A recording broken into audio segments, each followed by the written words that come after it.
It's a time I've been waiting so long for. The 1-year anniversary of Ruby Gillman Teenage Kraken. And I mean it, this is very important to me.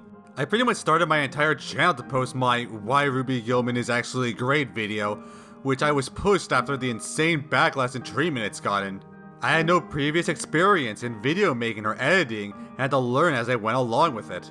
I love this movie to death and I wanted to defend it and give more appreciation to it in a time when it felt like no one was going to. And I pretty much made this channel to say it.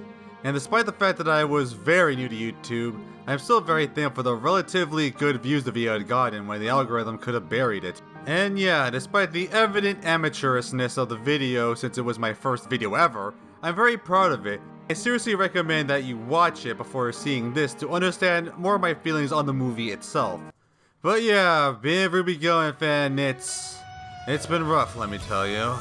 I ended my video hoping that the movie would soon get the respect it deserves, when pretty much the worst possible thing resulted from it. Like, I will never understand the sheer and utter contempt this movie has. This stinks! I hate it this way. What's wrong with it? Yeah, when it's not being completely forgot, it's being trashed for its plot and execution, being known as one of the worst movies that came out that year. Like, come on, Ruby Gillman was even the worst DreamWorks movie that came out last year. So this movie was practically the internet's animation punching bag when they were tired with Elemental, and remained that way until people got even more pissed off at Wish. And it pretty much made it impossible to talk about this movie anywhere without some guy screaming at you how terrible it is. Like, I've seen and even experienced it firsthand when people make fan art of anything about it. And I'm just saying, as an artist, and even beyond just Ruby Gillman in general, going on people's fan art and using that to say how much you hate the media it's based on makes you the shittiest person in existence. I don't know what on God's green earth compelled you to do that, nor what you expect when you go to someone who makes something out of love for a thing they like to use it to bring it down, but you are hated and you're absolutely terrible. Honestly, I compare it a lot to my experience as being a Yokai Watch fan when it first came out, and yeah, I got a lot of pent up resentment from that time. A game I love to death and could have been a real game changer with a fresh change of pace and a unique identity and creativity that was completely overshadowed by what felt like the entire Pokemon fanbase treating its existence like an affront to them, calling it nothing more than a shameful Pokemon ripoff. The bunch of YouTubers came with the mindset to drive it down in their biased reviews that barely played the game, to borderline cultural insensitivity, and constantly bring down anyone who dared defend it even in their own local circles. It just became the cool thing to hate, since needlessly hating a piece of media somehow makes you awesome, where it practically caused it to fail in the United States. And it was really only recently that people looked back on it and said, hey wow, this is actually pretty neat, maybe we should have actually been fair to it. And yeah, I know that neither Yokai Watch nor Ruby Gillman were the first to get into this cycle of internet cynicism and hatred, but I hate that this is still going practically the same way. Like, come on, I was able to talk about this movie positively for a goddamn hour, and that's more than anyone that has ever talked about on this site. But I'm going to, once again, stand in this movie's defense practically a year later, because my love and appreciation for it hasn't stopped since then, and I honestly feel this is needed now more than ever. And yeah, a lot of this is a more personal event and retrospective than the previous video, which is more of a straightforward video essay, if what I said didn't already make it clear. But I will try and give my points as earnestly as I can, and get to new topics and discussion with the year of hindsight. Also, spoilers, please watch the movie. So, let's get cracking. In other news, I actually should cover the small amounts of physical media I actually managed to get. Yeah, I'm honestly just as surprised as you are. I did not expect this movie to get any physical media. Like, I think Trolls is the only franchise that DreamWorks has made recently that still gets plenty of merchandise around it. And yeah, you will be seeing a Ruby Gillman Funko Pop to my immense sadness. And yes, I would kill for Ruby Gillman merchandise at DreamWorks, just tell me who to shoot and I will. But we got a few other things. Like, I managed to grab this amazing art book for the movie, which I'm surprised even released. And I'm so glad to have it too, with such great art of the concept art for the characters and the art styles, as well as the beautiful environments and design.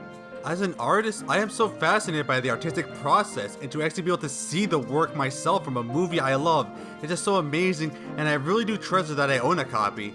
We also have the movie on physical DVD, which honestly, I'm amazed it even happened. With how badly the movie did at the box office and physical media dying out to the point of major retailers flat out just not making and selling them, I was ecstatic to see Ruby actually got a physical release. And not only that, but also there's a few neat bonus features.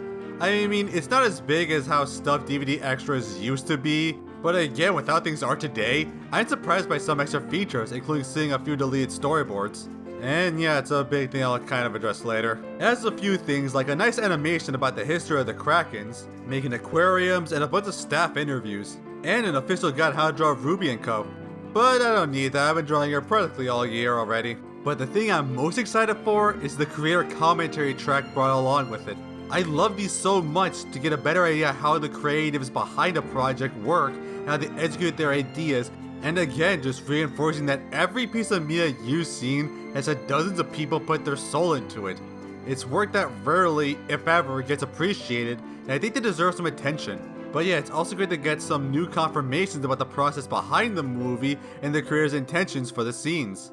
And after making my first Ruby Gillman video, I'm so happy they confirmed some things, like how Chelsea's allegiance was always designed to be ambiguous. The scene that, was put online for marketing, and I remember just reading through, I'm always curious what people think about it. The thing that was very interesting about that scene is like nobody was commenting on anything else other than their relationship. And like, so what's going on? Are they friends? Are they enemies? I thought it was very interesting that every comment, especially knowing online, there's all kind of comments. All the comments were about trying to figure out the dynamic between the two characters. Right. Which again, I did think was intentional, and I'm so happy that it was the idea that you are supposed to not exactly know how earnest she's being. That in animation, you played it straight. Yeah. You didn't give her any kind of like side glance. Mustache twirl. Exactly. Like you easily could have played it the other way. There was like, even like we very careful about the smiles that we were using on her. Like Mark Ronick was working on some of those shots. It's like, oh, that's too far. That smile started to feel a little bit like she's thinking about it too much. Yeah, there was a lot of talks about it.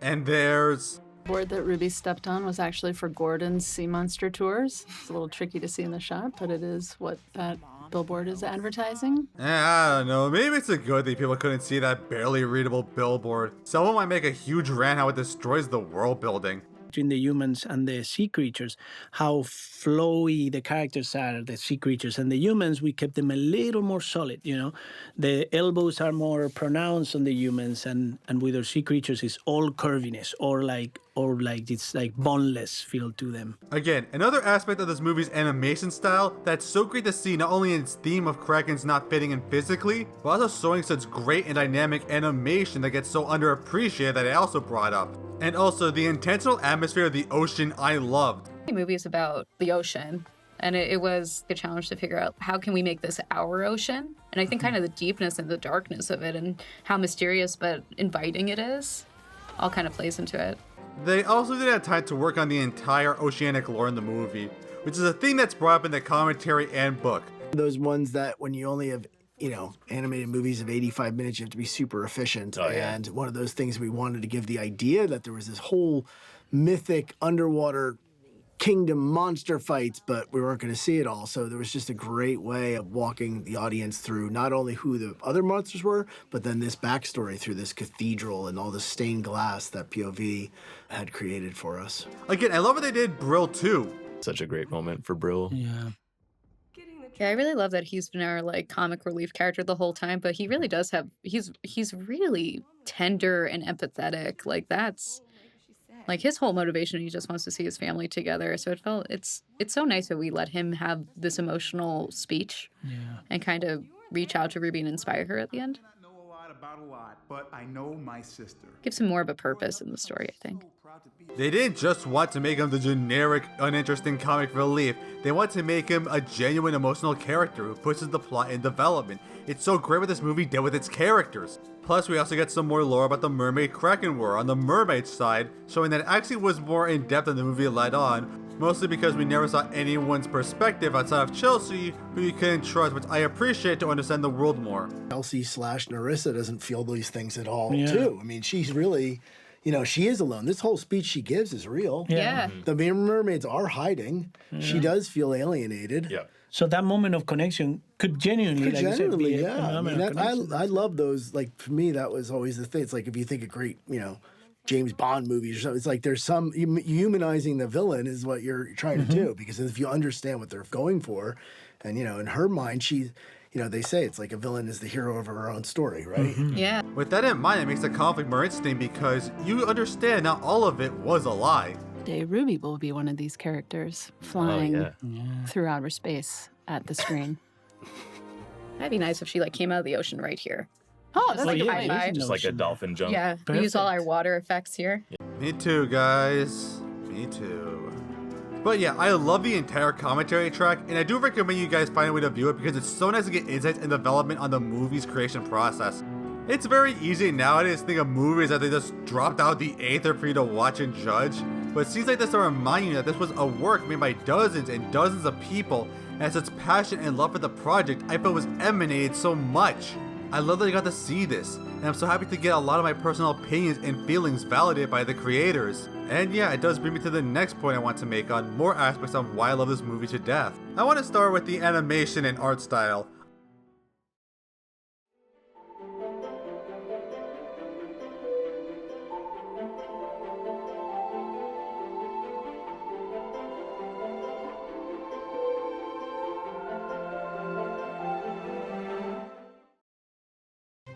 Again, I think this movie's animation and style are incredible, and it's a crime that it gets so ignored. Again, it was one of the main points I made in my original video a year ago, but I want to get into more detail. A thing I seriously commend this movie is how it's absolutely soaked in its theming. As a movie about Krakens in the ocean, of course it had to tie into the aesthetics and visuals, but you would just imagine that they'd only focus on its ocean. But no, literally every piece of this set is inspired and references the oceanic aesthetic and designs. There's the entire town of Oceanside, and I freaking love this town. It's one of the most uniquely designed cities I have seen in an animated movie. It has a sense of retro seaportism while also looking fully modern, and yet it's also so unique that it feels like it can't exist outside of this movie.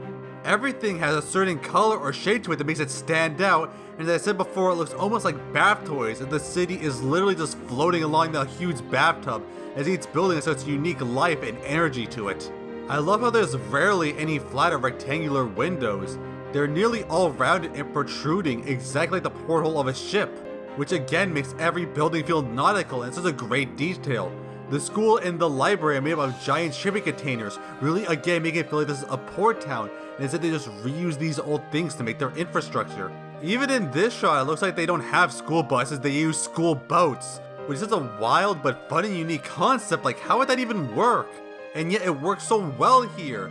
And there's so many other details like the scale pattern of Ruby's phones, and even on the goddamn lockers. The lockers in the background fit into the overall aesthetic of this town. Again, I'm just absolutely in love with this movie's set design, and it's so unique and fun. I want to be able to go here so badly. Another detail I like is that the roads always have a wet texture to them, regardless of where they are, still showing that even on land there's always going to be water around them. You can argue all this fits in with the movie, where Ruby for her own protection has to avoid the ocean when it is literally all around her regardless of her location. Yeah, there's so much atmosphere and stuff in this, like you said before, the wet ground, like the stuff in the air, and stuff that we don't usually do in animation, I think, you know, so... She can't escape it, which is why she feels as an outcast, even a place she should call home. It's so great for the thematic cohesion with the main conflict of the movie. The style is so rounded and yet so unique that it's seen everywhere, from the designs of the sets and the setting to the character designs. And yeah, I'll get to that. People say the animation of the movie is bad because of the human designs. First of all, let me make something very clear. Animation is not art style. Animation is how the characters are, well, animated, how they move and interact. Art style is the way they are drawn and designed. They are two very different things. You can have objectively bad animation depending on factors like stiffness or if it's filled with errors, but it's hard to have an objectively bad art style. Art is subjective. You can't objectively define what is good or bad art. You can dislike an art style all you want, but you can't call it a bad art style because it always goes down to personal preference. So if you say this movie's animation is bad just because you don't like the art style, I beg you to actually know anything about the medium you're talking about. So as I said, it's hard to objectively talk about an art style, but I think it's fantastic here. It has very stylized human and creature designs, but they play into so much with the character designs. They have such diverse body shapes and designs in the way their bodies and heads look, having a unique look full of personality in each one. It's all like the Gany designs we see in things like Holo Transylvania, Unicorn Warriors Eternal, or especially Popeye. Hell, it reminds you so much of Popeye, which is so fitting for the ocean aesthetic. And yeah, Go ahead and say that the art style of one of the most iconic and influential living animators of today is bad. Go ahead, I dare you. The character designer, Gillman, worked on so many other projects like Hotel Transylvania and a ton of other DreamWorks movies, so it's very clear to see where the style was influenced. The Kraken designs are also great and stylized, fitting well into the overall art style with their proportions and rounded, bulbous bodies, but still standing out, all having the circular head shape, and I love the different applications of the tentacle hairstyle. I really gotta give the movie props on the Kraken design, still reasonably feel like they could work in the movie style amongst all the humans, yet still being very distinct and identifiable. It might seem easy, but it's a lot harder than you think. I also think Ruby has the cutest design ever, like I think it's perfect. Honestly, look at the concept art and you'd see just how long and hard they worked on trying to find the right design for Ruby, and yeah, I think it was the absolute best result they could have had. And of course, I am absolutely in love with the Kraken designs. Well, mostly the giant Kraken, or well, the Mega Kraken as I like to call him. This is seriously one of the most unique Kraken designs I've seen, being a unique mix of monster and human. They have such unique proportions with the massive, long, gangly limbs and small torsos, as well as all the ways in the hair designs that I love how we see how longer and unruly they get, even to Ruby, who's just got a lot longer to show how different they became. It still keeps the designs distinct and identifiable, while also looking so huge and powerful. They all have different details like how their torsos are shaped or the detailing on their shoulders or limbs. I just love them. And especially how Ruby has 3 legs for no reason. It kinda makes no sense, but it's a unique design element that makes her stand out and yet makes her feel unnatural. It also implies that, like her mom or grandma, that Ruby will eventually grow more legs when she grows up. I don't know how else to describe them, I just love that they're so unique as Kraken designs, but have a certain mix of cuteness, but also coolness. I want an action figure so badly, but I can't have nice things, can I? I also need to compliment how they do the scale with the Krakens. They do such a great job of making them huge and powerful, completely towering over everything, with just great shots and compositions. And of course, I'm not even getting to the uses outside of the land, but I'll get to that. And then there's the climax. Holy shit, it's so awesome! There's such a sense of scale and weight in this fight with how Ruby and Nerissa are choreographed and animated. There's just great sweeping shots and sense of momentum, which feels just like a proper kaiju fight. And use of Kraken powers is so cool. Again, I love seeing this on the big screen, and I'm glad I did. It truly felt big, and is one of my favorite climaxes in DreamWorks.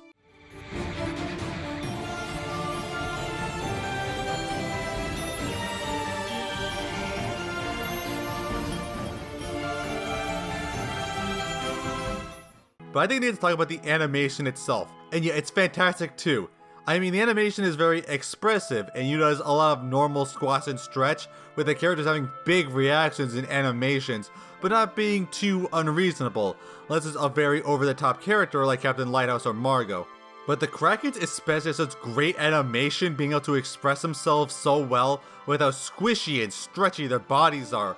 It's a ton of great animation that's so cool to see, and also contributes to making the Krakens feel different from the people around them. Not only do they look differently, but they also move and act differently from them, which does reinforce the theme and idea. Again, it's such cool and dynamic animation, I think it deserves so much credit.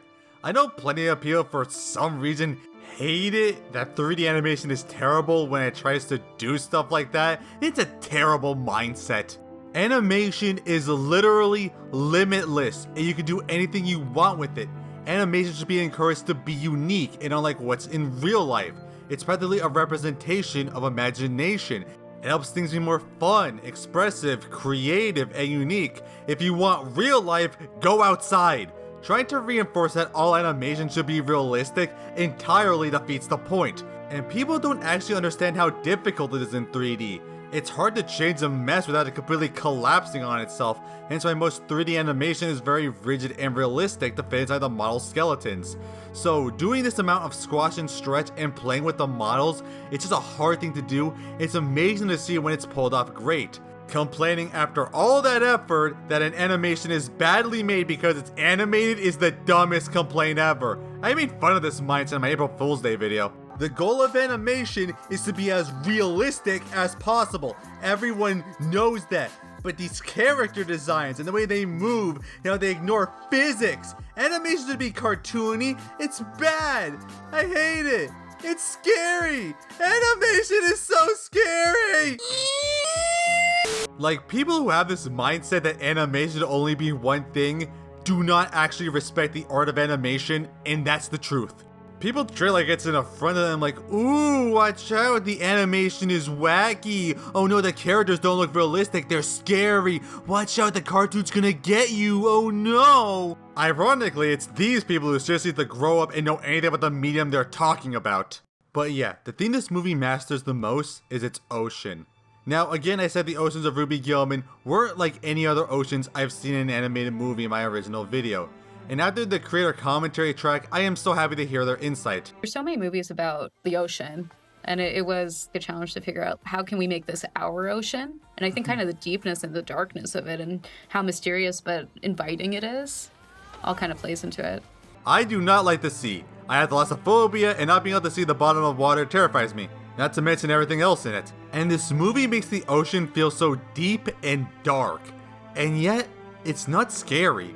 It feels magical and mystical. Seeing Ruby explore as a giant Kraken not only feels so rewarding, with her so ecstatic to finally have a form of genuine freedom after being scared and terrified of her experiences, but it's also so interesting as it's so vast and mysterious. Ruby goes to so many places, from the dense kelp forest, to the sandy shores, to the deep dark trenches of the ocean. It feels so welcoming, yet mysterious.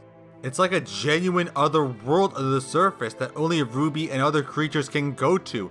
The atmosphere is so amazing in these shots, especially in the outright mystical locations, like the City of the Krakens or the Well of Seas, opening so many opportunities in a world with endless possibilities. It genuinely feels like a magical world unlike anything else in the movie, and I feel the movie pulls it off so well. It's definitely my favorite ocean in all of animation, and also how they again use the size dynamic in it.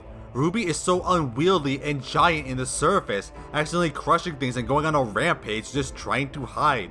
But in the ocean, she's so small.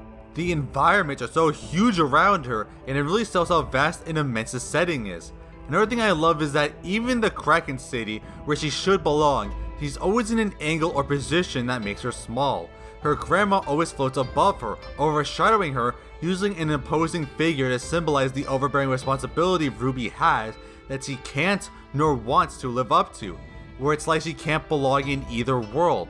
She's too big and unruly in the surface world, where she's feared and hated, but can't belong in the sea, where she can't reach through the expectations and role put upon her. It's just great thematic symbolism in the visuals I can't get enough of. But of course I have to say, I cannot get over this movie's lighting. Now if you know me, and like most of my other videos, you know how much I obsess over lighting and shading in media. Seriously, I cannot understate how good this movie looks, and especially the lighting and shading. I mean, look at it! And we get into, okay, even from the first frame of it, I need to talk about it. This movie is absolutely gorgeous. Like, I can't get enough of it. Oh my god, the colors, the contrast, the environments, and lighting. It's so absolutely gorgeous. As the guy who's obsessed with shading and lighting, I find it really aesthetically pleasing. And like, yeah, let's do something new with the animation. I love how so many of these shots look, and the Fairly Odd Parents has a reputation for not having the best animation. And this movie may have one of my favorite uses of lighting and shading in any animated movie. Of course, the atmosphere of the surface world looks great with a lot of amazing shots with such warm, sunny atmosphere. But good lord, the underwater lighting is gorgeous. The decision to make Ruby's Kraken form bioluminescent is so brilliant because it completely removes the need to have an external light source. Ruby is her own. If we see her light and reflection across the dark water and environment, make it so ambient and atmospheric. Again, add to how good the oceans are in this movie, while making sure Ruby is so eye-catching and stands out all the time. Though it's truly the locations that make the lighting incredible, like the Kraken City. Just look at that design! I haven't seen anything like it before, but the lighting and atmosphere around it is so gorgeous. And yet it looks like something the Krakens would make. And the use of colors and lighting inside is so amazing, it's practically heaven-like. Like seriously, this is so good! It's just eye candy and a treat of visual designs of the yellows and greens working together in strange yet great looking architecture. Like, come on, I can't be the only one who's in love with this, especially the shot how the corridors change and transition. It's just a great detail. While most other oceanic settings take Greco-Roman inspiration or some European castle for underwater cities, This movie makes one entirely its own, unlike anything else, and I love it so much. And then there's the Well of Seas, a universe said to be a flow so powerful that it is the source of all the ocean's currents, which again makes this world so much more interesting and brings up how many other things exist. And the use of colors is so great. The white glow and the blue and purple streams so have such incredible power, it's amazing.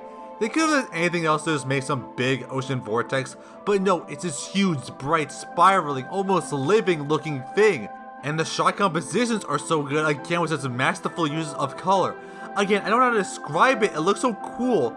And when Ruby goes into it, it's amazing. The flashes of color around Ruby showing how freaking huge and powerful it is, like she's trying to swim through an explosion.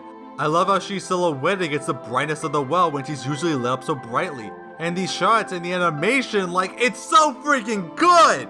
People out there seriously telling me that this movie's animation is garbage and has nothing to offer, like, look at it, it's so goddamn good! I'm not kidding. I think parts of this movie rival Puss in Boots 2 for its use of lighting and cinematic composition. It is downright criminal how much the animation community completely ignores how absolutely gorgeous this movie is. Like, please, for the love of God, give it the attention it deserves. Is this just a thing we can only appreciate stuff as an artist? Because it shouldn't. Everyone should appreciate amazing animation. Like, I'm amazed on how little reviewers seem to actually respect and acknowledge the animation in movies they cover. It's either, the animation is good, moving on, or the animation is bad because its character design is too goofy, or I don't want to praise animation if I don't like the story. Like, shut the hell up. These people work so hard every day for years on these movies and put their hearts and soul into making the movie real. They put so much effort in it, and the beautiful artistry they make doesn't deserve to be ignored just because they want to nitpick on shit that doesn't actually matter. People treat it like animation doesn't matter in an animated movie, and I'm sick of that. You want animation to be respected and appreciated as a medium? Then respect and appreciate the animation. I'm sure people who watch me notice I talk way too long on the animation of things I cover, but I say I'm one of the few who feels like they actually care about it. As I said in the original movie, I hate how nowadays people don't respect animation unless it's flashy and stylized like in Spider-Verse or Puss in Boots 2. We have movies that aren't like that have great animation, designs, and style that deserve to be appreciated, like the unique and creative creature designs of the Croods movies, or the felt and fabric art direction of the Trolls movie. Hell, I went so off in my Kung Fu Panda 3 video that it also has some of the best uses of lighting in the franchise and DreamWorks as a whole that gets overlooked and ignored by people along with practically every other good thing about the movie. They're the things that make animated films so creative, visually interesting, and unique, and it needs more attention. And I think Ruby Gillman is seriously gorgeous and it needs more attention. It has such great visual design, animation, style, lighting that gets continually ignored, and I can't stand it. Hell, it was even nominated for an Annie for its animation, with a few actual pieces of respect it's gotten, but deserves so much more. I feel people today are so into the stylization trend that people don't get why it worked. I see people complain that Ruby didn't have the stylization of Puss in Boots 2 when it started production between the release of that and the first Spider-Verse movie, meaning that only the latter could have really inspired stylization for it. Even then, when Puss in Boots 2 did it, it was still very new and experimental. But I think people don't get why they worked. When movies do this, they try to emulate a style that fits in the theme, notably trying to emulate the comic Spider-Verse is paying homage to, and Puss in Boots 2 trying to be like an illustration, and taking a lot of anime influence. Ruby isn't trying to emulate a style, it's just trying to be its own thing. I feel people are just so into the flashiness and that it's new, they don't know why the movies that had the style did it, and forcing it onto another movie when it isn't about it completely misses the point. Being stylized doesn't make the movie magically amazing, it's at best a superficial view of animation that is much more trying to force it to be one thing. And Ruby's visuals are amazing without it. So all in all, this movie is completely gorgeous and it needs to be addressed and appreciated.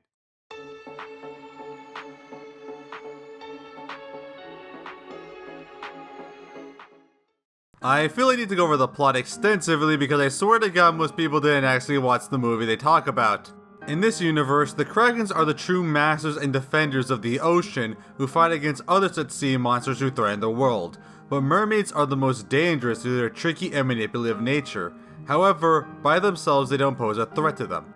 But the Mermaid Queen Nerissa wanted to rule the land and the sea, and stole the ancient artifact, the Trident of Oceanus, turning them into a titan strong enough to fight the giant Krakens as they engaged in all-out war. The fight was disastrous on both sides, as Nerissa is implied to have killed most of the giant Krakens, although the Princess Agatha was the one who could successfully defeat them and reclaim the Trident. As the Queen thought it was her daughter's greatest moment, Agatha was fundamentally changed.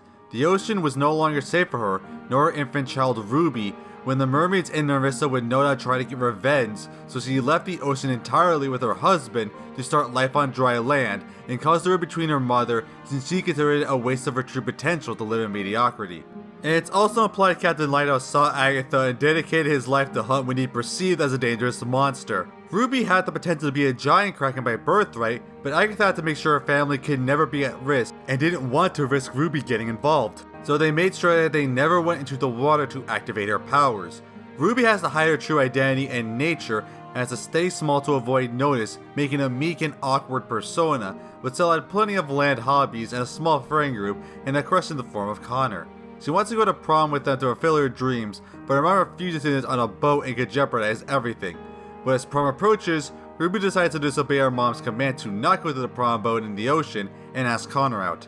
However, he falls into the ocean, where Ruby has no choice but to try and save them, nearly drowning, but reactivating her true Kraken sense, sending a pulse throughout the sea, and subconsciously rescues Connor as the new popular girl Chelsea arrives, claiming she saved them. Chelsea has a strange interest in Ruby as she flees as her powers once again activate on land, causing her through a small rampage trying to hide as Lighthouse captures them on footage. Agatha sees this and runs into her brother Brill, who says her mom sent her to get Ruby after sensing the pulse, and Agatha manages to calm Ruby down to turn back to normal. They finally explain their true nature as Ruby is pretty much lost, now knowing she's not only just a Kraken, but a giant one, and her mom practically lied to her. Brill encourages Agatha to tell Ruby the whole truth, but Agatha thinks enough damage is done and sends him away, only for Ruby to look for him, wanting answers, as Brill eventually spills the beans on her grandma and leads them to the Undersea Kraken Kingdom. She soon meets her grandma, who welcomes them with open arms, but also says that it's finally her birthright to become a warrior queen and continue the role of protector of the sea, and tells Ruby the lore of her mother and the Mermaid War. Ruby, though, is concerned with suddenly being put on all this responsibility, and can't give up life on the surface, which her grandma accepts, but knows she'll come back to accept her destiny. On the way back, she gets ambushed and nearly killed by Lighthouse, but Chelsea saves her after revealing that she is a mermaid. She offers a hand of friendship, but Ruby's too messed up after everything and goes to sleep very dejected. Agatha feels horrible about lying to Ruby and tries to comfort them, but Ruby's too messed up and spiteful, and leaves to school and finds the town and her class panicking over her rampage, and Lighthouse going viral calling for her death, as even her friends and Connor are all for hating her. This causes Ruby to panic and break down in private before going to Chelsea for help. Chelsea sympathizes with Ruby and is the first to actually try and help them, teaching them to be fun and free with their Kraken form, before she brings up the Mermaid War and how it's affected both of them. The two make a plan to make a peace between the races by uniting the two under the object of the war, the Trident, but Agatha sealed it in the Well of Seas where only a giant Kraken can survive. So Ruby then goes to her grandma to get proper Kraken training behind her mom's back to learn the incredible powers of the Kraken, gaining more confidence in herself as she slowly gets better in the Well's challenges, but Chelsea is separating her from her human identity and friends. Also, Agatha gets the other guys to work with Lighthouse to get the heat off of Ruby, but Ruby's insecurities come back to screw her over as she's forced to get Agatha's help.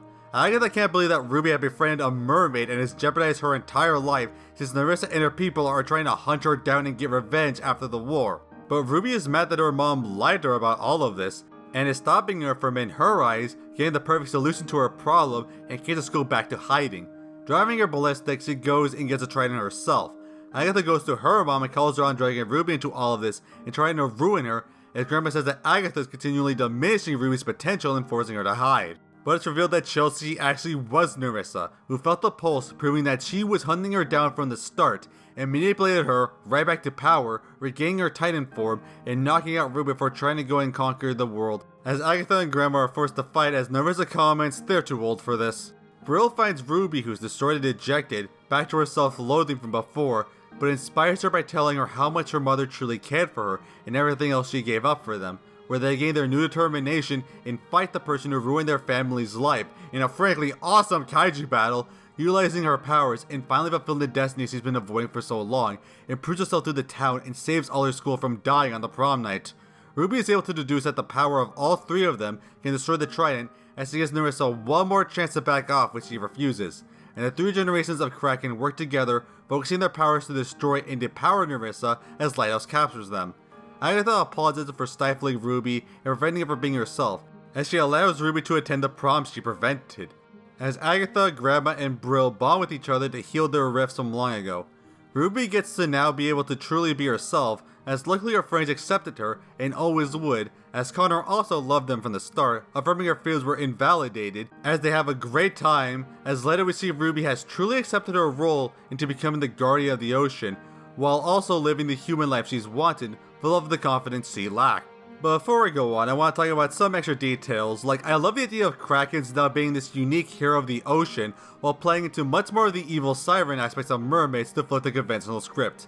And if you want to say that doesn't matter, literally tell me one single movie that's a Kraken that was benevolent and didn't play any antagonistic role. Yeah, that's what I thought. And it does so much to them, like creatively reimagining powers and ability of octopi or other creatures to give them practical sewer powers. It's so cool and I love it. And I'm just gonna say it, Ruby Gillman is one of the most powerful characters in all of DreamWorks, but y'all aren't ready for that conversation. Now, I told the plot because I want to talk about it, and also talk about the points people make against the movie. People say it's generic, it didn't change anything from the usual coming-of-age story. And I just want to say, come the hell on. First of all, plenty of beloved DreamWorks movies are textbook executions of the story tropes they tell. Kung Fu Panda is a textbook unorthodox hero story, and an orthodox hero is chosen by someone or destiny which everyone has no faith in can defeat the current threat. However, due to their unorthodox nature and tactics, they are able to defeat the threat and win the respect of all the doubters. It didn't subvert or change the trope, it just did it very well. Or How to Train Your Dragon, it's a textbook forbidden friendship. Two characters from different factions meet each other despite the respective groups' conflict that prevents them from being together. However, through their hard work and dedication to each other, they managed to heal the conflict between their groups and be together. These movies didn't subvert the stories they're telling, and dozens of other movies have done the same story type, so I have no idea why movies are suddenly demand to change and subvert stuff for no reason. Even in movies that do like Megamind get so much praise for subverting superhero tropes, but I'd argue it doesn't do as much as people say, and plenty of its ideas and execution have been done before in superhero media and animated media, so it's not exactly treading new ground here. Like, Ruby Gillman is a teenage coming-of-age story. Of course it's gonna be like a teenage coming-of-age story. What else is it going to do? What the f do you want? Like, what's next? You're gonna play the elemental and elements of a romance movie when it's a goddamn romance movie? Seriously, is the teen coming-of-age story just the most hated plot structure or something? Actually, considering the shitstorm that happened before and after Turning Red came out, maybe it is. Okay, so Ruby Gillman has some high school tropes and cliches with its characters. It gets called generic slop. But Danny Phantom is built around those, and has pretty much every character be a stereotype they never grow out of, and it's treated as a masterpiece of Nick. Life is unfair. I don't agree on this take. I love how this movie handled its stories and character work. To me, it was the most fun and relatable teenage coming-of-age story I've seen, and one I love so much. In fact, I'd argue the movie subverts plenty of stupid and tired tropes that plague these types of movies, and just movies in general. Pretty much every character has a unique role in the movie. Uncle Brill is seen as a forced comedic relief role like in most other kids' movies, just being stupid for cheap laughs, and yeah, he does play that role. It triggered, it released the Kraken! But he also carries so much of the movie's heart and drives the plot. He tries to help Ruby through her struggles constantly, trying to get Agatha to tell the truth to Ruby, and is the one who does so himself, helps get Ruby comfortable in her Kraken form. He truly does care about Ruby, and tries to help them in whatever way he can, even being the one who supplies the pep talk in the end to inspire her to take action. Really played into how warm he is, and also just that place that he's stuck between all of these, his mom, his sister, his niece, and he's just trying to figure out how to make everybody happy. So sweet. He's practically the heart of the movie, and it's great that's what usually such a throwaway character is so important. Even Captain Lighthouse just felt like a throwaway secondary antagonist to justify Chelsea's reveal and the spread hatred of Ruby. But no, in a brilliant move, they combined the rest of the male characters to that subplot to expand it, trying to get the heat off of Ruby, where they end up befriending each other and helping inspire him to fight back against Nerissa and apologize for his unjustified hatred. He had a character arc that didn't need to exist, but they did anyway. Even the dog has necessary plot relevance in multiple scenes. If people treat this movie as so one-note and predictable, why is it going out of its way to make these aspects of the plot more interesting? But I think the conflict is justified brilliantly. One of the most tedious and annoying things about these movies is usually the parents. They're always so needlessly strict. They don't allow their kids to go to the concert or dance because, I don't know, school night, or afraid of meeting boys or some crap. Yeah, sure, plenty of parents are like this, but it's never an interesting or fun conflict when just one person being unreasonable. But everything Agatha did, she had a reason, and a good one. She's one of the few survivors of an entire war with enemies actively looking to kill her and her family.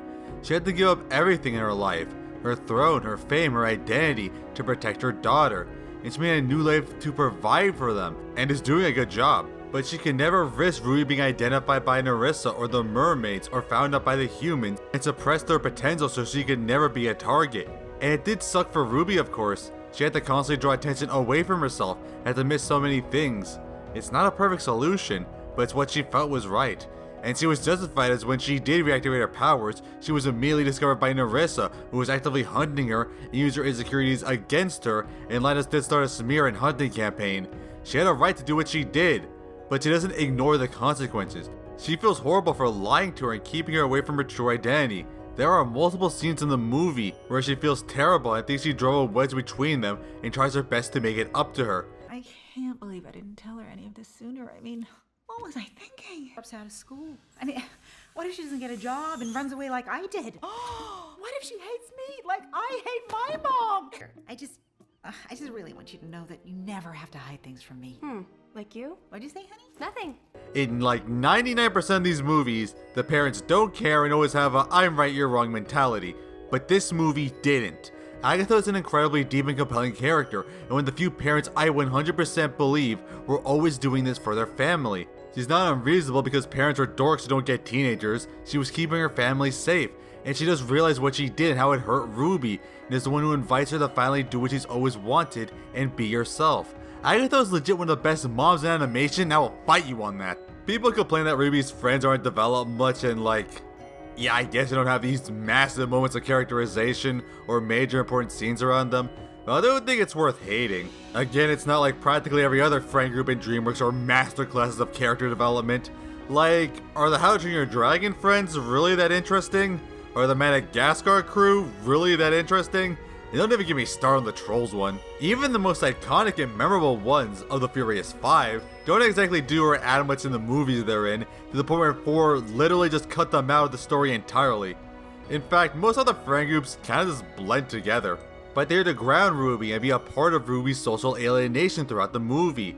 They try to push Ruby to finally break her mom's rules and to go to prom, and help her ask Connor out to kickstart the plot, and later we see with the catalyst, Ruby having a mental breakdown after they all feared her after her Mega Kraken rampage, and of course at the end where they all accept her for who she is. So they do have an actual point and use to the narrative and aren't just there to artificially expand the cast. And Margot, Bliss, and Trevin do have distinct personalities that drive their humor. After all, every friend group has the nerd, the emo, the gamer, and the theater kid. They're all a group of weirdos who got together, and I love them. They do legit feel like they've had a history with each other and have gotten used to each other's eccentricities.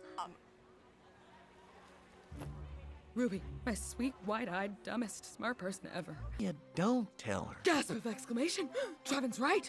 Your mom doesn't have to know. Deception. I'm on board. Safe. Unless there's a tragic accident.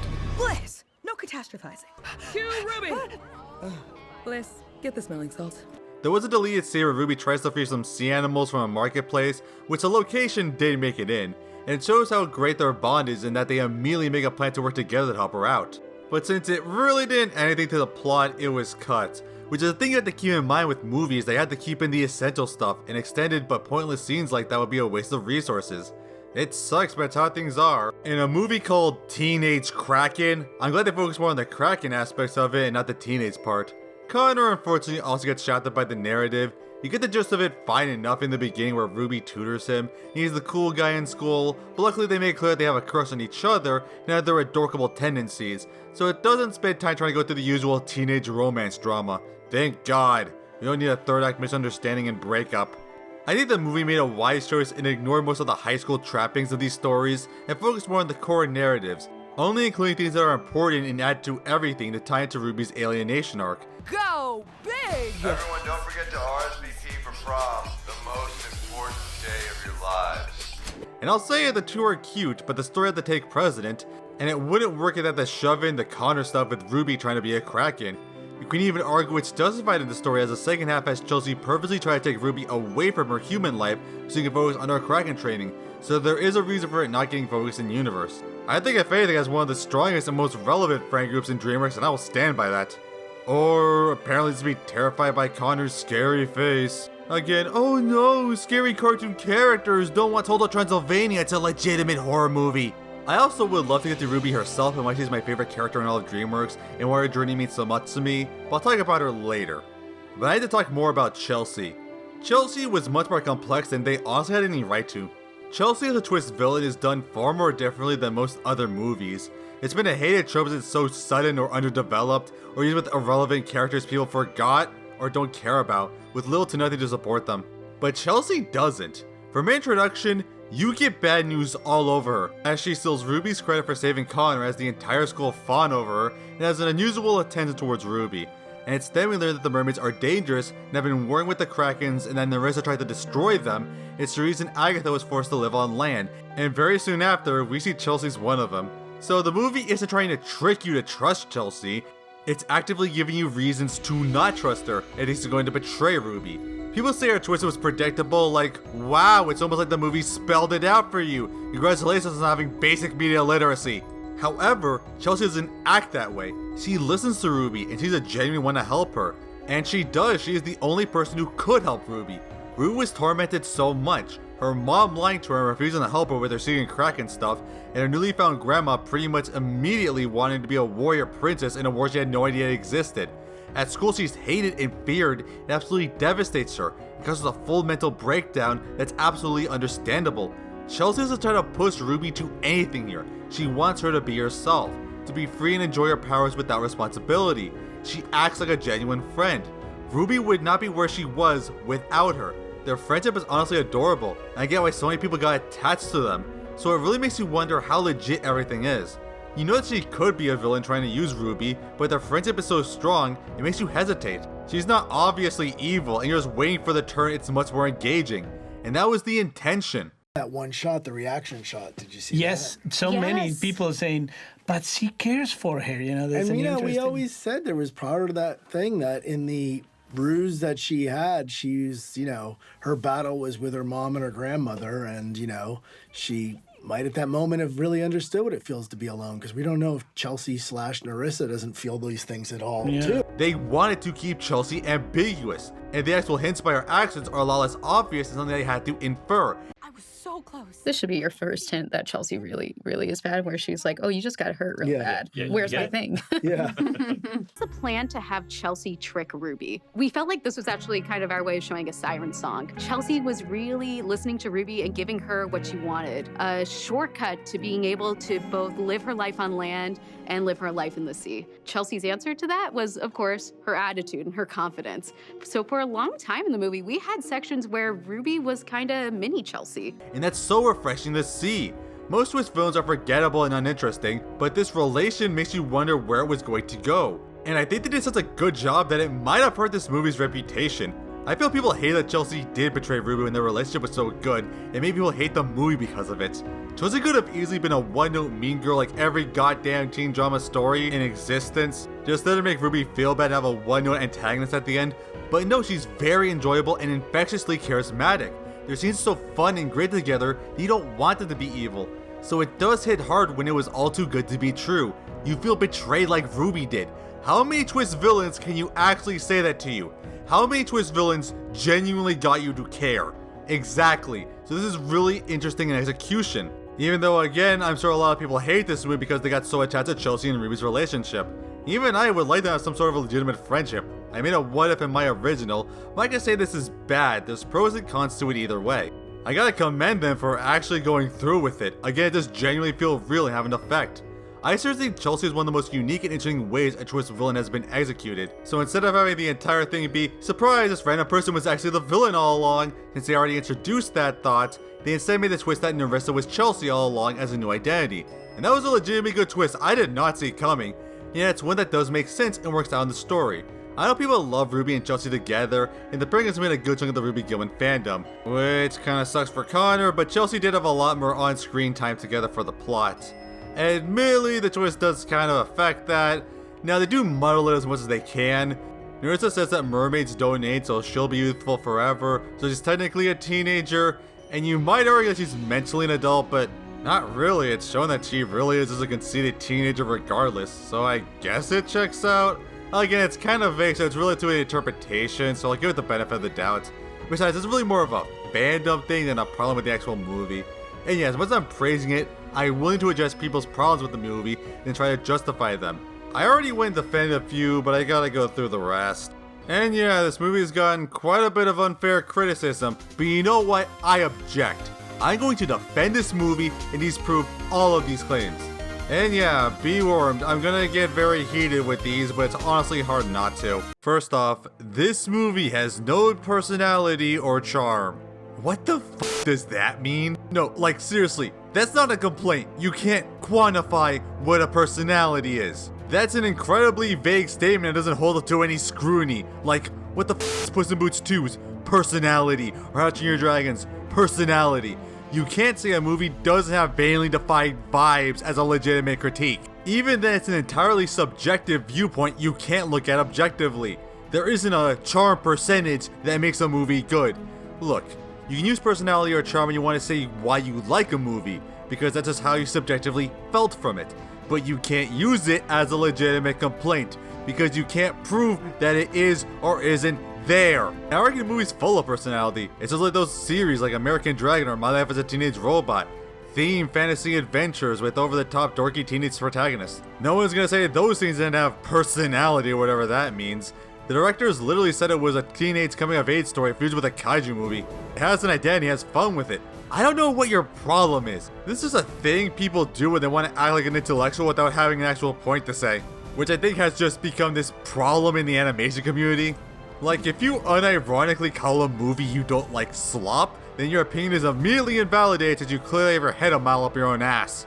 Hate to break it to you, but hating on a movie does not make you some media gourmand with immaculate taste, it just makes you insanely annoying. Also, I don't get the idea going around of, I'd rather watch a bad movie than a mediocre one because, what the hell?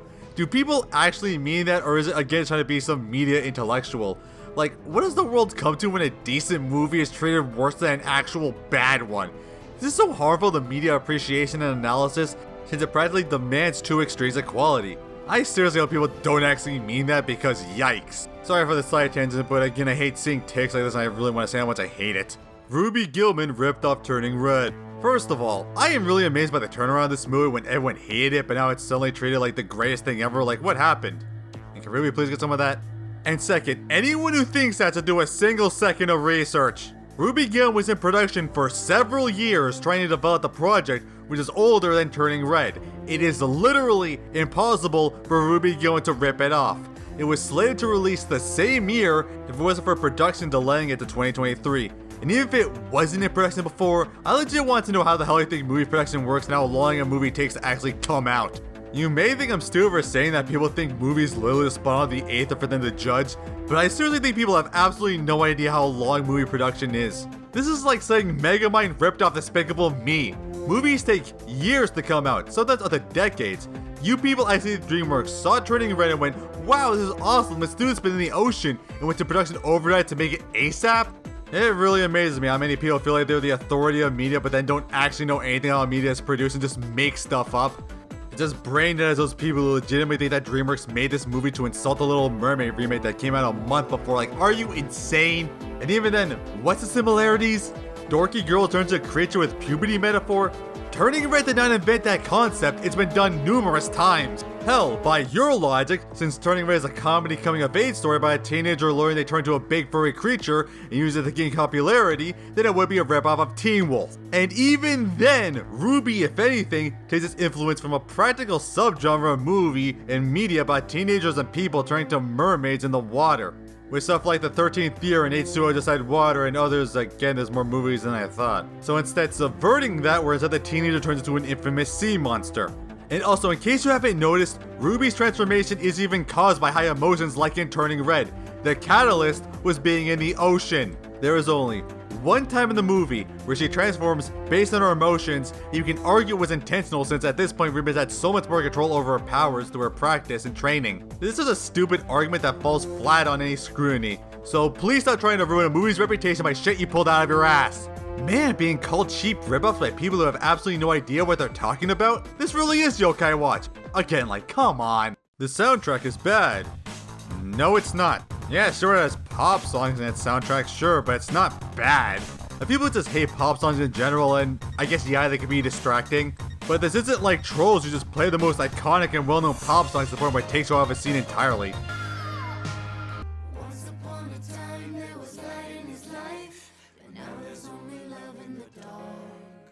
They don't really use iconic songs, and each one seriously fits the scene it's in. The Linda Lindas had this great sort of millennial teenage rock vibe that's perfect for the movie that fits so well, and they get quite a few songs there. Growing Up perfectly matches the theme and introducing Ruby to the audience in her teenage life.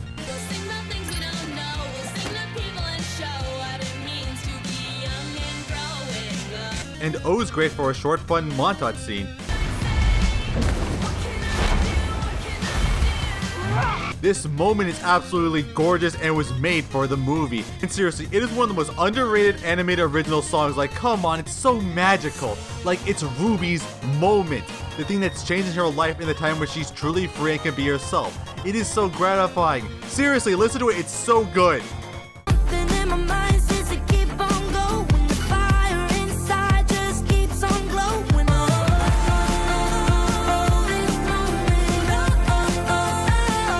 It Gets Dark works for showing off Ruby's depression and anxiety when she's hated for something outside of her control. Classic Pony is so great, showing off Chelsea and Ruby's friendship being free and exploring the ocean.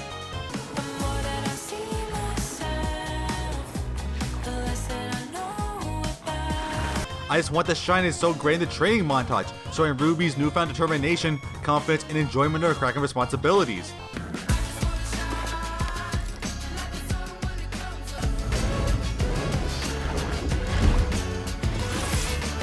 As I said before, Pink Venom works for Narissa's twist, sound like some demented cheerleading song, perfect what her character became.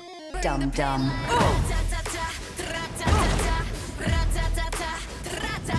Burning's great for the dramatic climax, showing the tension between Ruby and Narissa, and the instrumental really works for parts.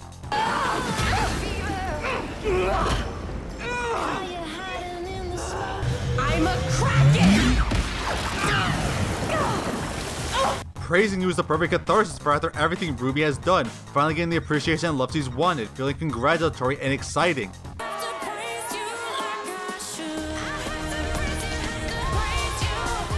And Rise was another song made for the movie that's fantastic and is a triumphant call to action after Ruby literally did rise to the challenge, accepted her destiny, and became a hero.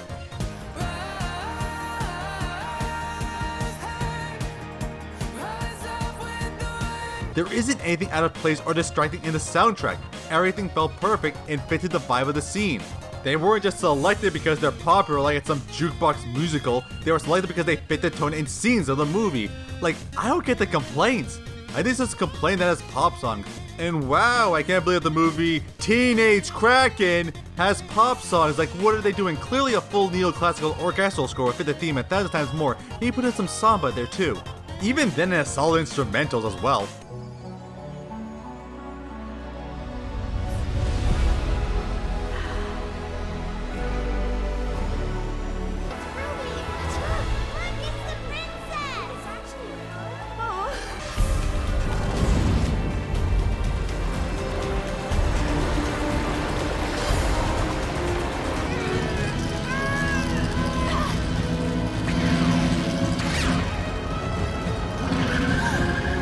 Yeah, I'm sorry, but no. This soundtrack is fantastic, and hell, I'd actually recommend it to people. Songs, we had a great music editor named Sherry Ozeki who helped us, and all the Universal Music folks, and shopping and trying a million different little cues everywhere, giving it that feel, giving it like a soundtrack to her life.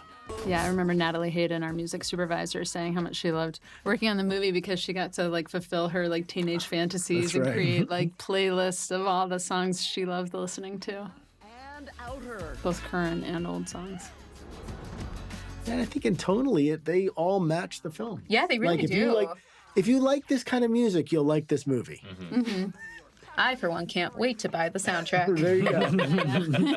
The fan base is too young and annoying. Now, again, this is more of a fandom thing than a movie thing, but I'm still gonna offend them a bit. Look, I'm a part of the fan base and I have interacted with them a bit. And yeah, they can be kind of annoying. But guess what? So is literally every other fandom in existence, if not a little worse. And I would so gladly take an annoying Ruby Gillman fan or a Puss in Boots 2 fan that constantly treats it like it's the only movie ever made and every movie is garbage and never shuts up about it. Also just complain that they're young, like, wow, I can't believe the movie Teenage Kraken relates to the young and teenage audiences and not the overanalytical 30-year-olds who don't shut up in the community. People also say the fans of this movie are way too sensitive and angry to critique, which is really cute because it's something I like to call the yokai watch effect, where a kind of niche thing is constantly bullied by a larger community, putting said piece of media down constantly to the point where people can't even safely talk about it or make their own original work because of it, but some asshole telling them how garbage it is, leading to a community becoming very defensive about the media since they're constantly harassed so much by it. And it's a legitimate thing since saying Pokemon ripoff will make every Yokai Watch fan in the vicinity go ballistic since they've been dealing with that for a decade. So instead of blaming the toxic community who needlessly bully and harass people just trying to enjoy a thing, victim blame for getting upset about it. Yeah, I'm sorry, but no, this is entirely your fault, and I don't care if that's just the internet, it should not be encouraged no matter what it is.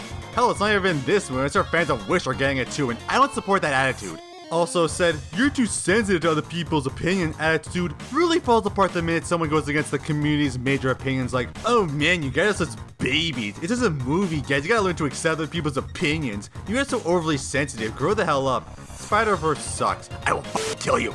But then there's one of the biggest and maybe the stupidest complaints I've dealt with in a movie. Ruby Gillman is racist. Okay. So I legitimately don't think people actually paid attention to this story, because I had to feel like to guide you through this complex plot. Nerissa was the queen of the mermaids, who wanted complete control of the sea and land, and warred against the Krakens so she can rule uncontested. To gain victory, she stole the trident to gain its power, and used it to nearly kill all the Krakens and most of Ruby's family. Agatha was barely able to defeat her and drive off her attack, leaving her, her mother, and Ruby as the only surviving Krakens. Because now there's an evil queen and her entire army who are trying to kill them and their family, she had to protect her infant daughter and leave the ocean altogether.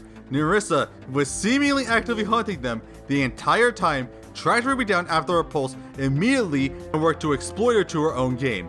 She got close to them and helped them through their emotional issues and convinced them that they can achieve peace if they get the trident back, which Ruby does since she doesn't actually want to fight the mermaids.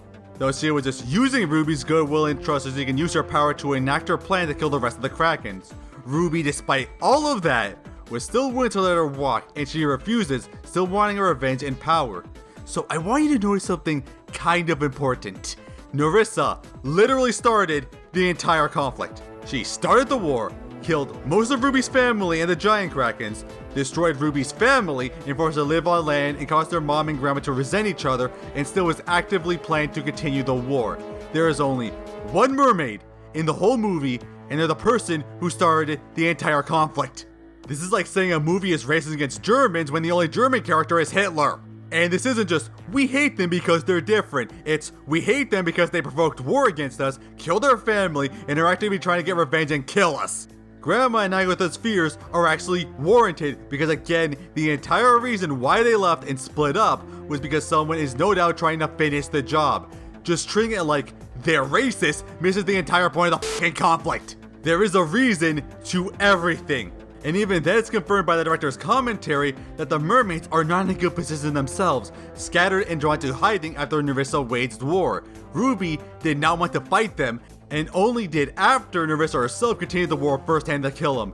The truth is, the peace would have worked if the person who started the entire conflict wasn't the one who suggested it. Ruby didn't want to fight and was even willing to let Nerissa go after everything. The other mermaids probably wouldn't either. Nerissa was the only one who did because I repeat, Nerissa was the one who started the entire conflict.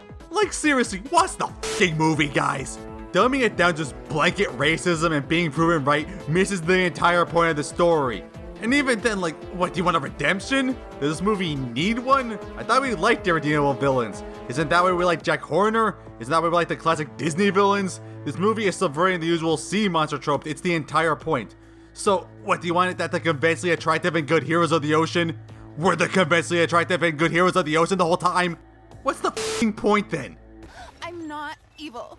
I'm just pretty and misunderstood. And even then, with a token, well, this person was nice, would be that good anyway. And you know what's funny? This is only because they're mermaids. Anything else, and no one would care. In fact, imagine this. Imagine if the entire story was unchanged, but played completely straight. It's about a mermaid pretending to be human and trying not to be caught. The mermaids went to war against the evil Krakens who betrayed them and nearly killed them off as their family left the ocean because of them. They find out about the true heritage, now the Krakens threaten the ocean and agree to fight them. But a Kraken is in school and tries to offer a hand of friendship, which they accept and tell them they can stop the war if they get them a trident. But oh no, the Kraken betrayed them and tries to kill her family, so they use mermaid magic to defeat them. Well, that's not problematic at all. This is evil monster race being evil. But oh, when it's the pretty mermaids, oh, now it's a problem. Now it's racist against, I don't know, whatever minority you feel like. There's absolutely no real world correlation. Like, the pretty privilege is very real here. It's ironic that the movie points out that people will literally bend over backwards and fall for a mermaid's BS when in real life practically turn out the same way. But people love mermaids. Of course they do. People are stupid. And this is just textbook overanalyze a piece of media and claim there's shit that doesn't actually exist. By your logic, Lion King is racist. Mufasa tells Simba that the hyenas are evil and he should never go into their lands. And he's proven immediately realized the hyenas are irredeemable, and the movie pretty much says that they're a natural species who is objectively terrible for the environment and should be segregated to a wasteland to starve to death. And yet the one person who actually tries to help them and save them from starvation is objectively evil, just uses them, and shows that uniting the two species would literally just destroy the world and kill them both. So effectively, this natural species is objectively evil and harmful and should all just die out for the good of everything. In which lion and hyena come together in a great and glorious future. By your logic, this is what the movie says, and if anything, there's a lot more parallels to real world racism. But no one's gonna say Lion King supports racism as a legitimate critique, so why the f*** did it be set for this movie then? Hell, we can go even further. Megamind pretends to be another person to go out with Roxanne multiple times in the movie where the relationship is based off of deception. Sure, they find out and they break up, but it's pretty quick where all that's practically ignored. They work together again, the climax, and get together, with very little acknowledgement that he manipulated and gaslit her. How they literally make a joke about it. I think there's an apology in order for the other night. Okay, that would be nice, but make it quick. We have much more pressing matters to deal with. Don't you see? Megamind says it's okay to gaslight and manipulate women. That's what the movie says. It is so easy to look too deep into a movie and make up something that isn't there just sound controversial. Oh my god. This is just like how the internet complains that the Little Mermaid Ariel gives up everything because a human just for a guy she's barely known, and completely ignores the insanely theatrical and compelling part of your world scene where she sings about our fascination and wanting of the human world, and wins a gold medal in missing the point and making stuff up. And even then, there's an actual anti-racism mark in the movie that none of these people address, and it's a lot more than just the evil person does evil things and that makes them prejudiced. Captain Lighthouse saw Agatha once, 15 years ago, and then thought she was a monster and dedicated his life to hunting her down by their perceived nature, despite them not doing anything. 15 years ago, I swear I saw the monstrous giant Kraken. Wasn't for the Kraken, I wouldn't have bought the boat, and without the boat, I wouldn't have mortgaged my house. And if I didn't mortgage my house, Tammy wouldn't have left me. He sees Ruby once, he doesn't try to hurt anyone, but then rallies people to hate and hunt her, again out of nothing but fear and hatred. Ruby's family has to go with him to try and get the heat off of Ruby, where they form a friendship. And then when Nerissa attacks, Arthur reveals their true nature, and he realizes Krakens have never been a legitimate danger, and helps out trying to stop Nerissa, and then apologizes for his actions and starting the hate campaign. This be my official apology video. Look, I said some insensitive things about the Kraken.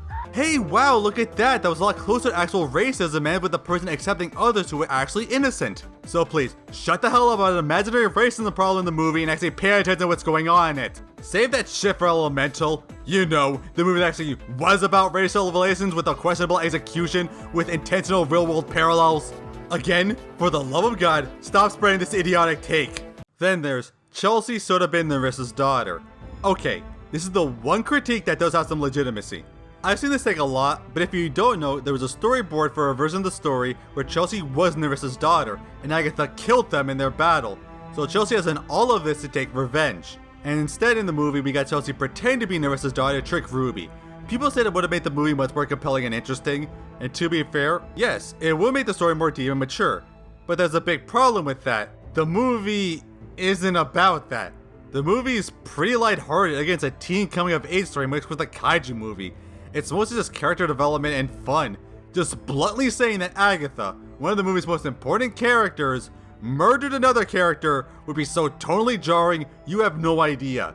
Again, as I said, it would be like, because seeing kill my grandma, but not totally hilarious. My uncle broke his neck tap dancing once. And Agatha having blood in her hand would be so off-putting and dark for a movie that isn't about that. I'll give you an example. It's like if in Turning Red, if it wasn't that May's mom just scarred her own mom, aka May's grandma, but instead her panda form killed her. And then people going, well, that would have made the movie so much more interesting and compelling. It would help give a reason on why May's mom wants to stifle the panda so much, because she knows what it's like and when it's not controlled. But it doesn't acknowledge that then the silly panda puberty movie would bluntly introduce matricide. It's just too dark for the movie, and I don't think it would work out aside some people just saying, it would be so cool. Besides, even the storyboards, Chelsea literally says it was going to kill them anyway for the power and throne, so it didn't actually change anything. What do you want? Well, brutal revenge. Oh, and the throne that belonged to my mother. And as I said, if a minor addition to a villain's motivation was enough to make this movie good, then maybe your critique isn't as solid as you think it is. I kind of feel it comes to you if you want Chelsea to be redeemable or not, and plenty of people are in the camp or not. I personally could go either way. Even my original, I kind of made hypothetical one, even though it was generic, and I still have people disagree with me. Though doing so would bring up a lot of questions and touchy subjects I don't think the movie had time or capable of handling. Maybe it's for the best they made it simple. It's not as good as Puss in Boots 2. This is one of the things that I think is responsible for Ruby Gillman's reputation. Now, I love Puss in Boots 2. It's a fantastic movie that's insanely experimental and mature, and it's definitely one of DreamWorks' best movies. But while I like the movie, I hate what it's done to the animation community.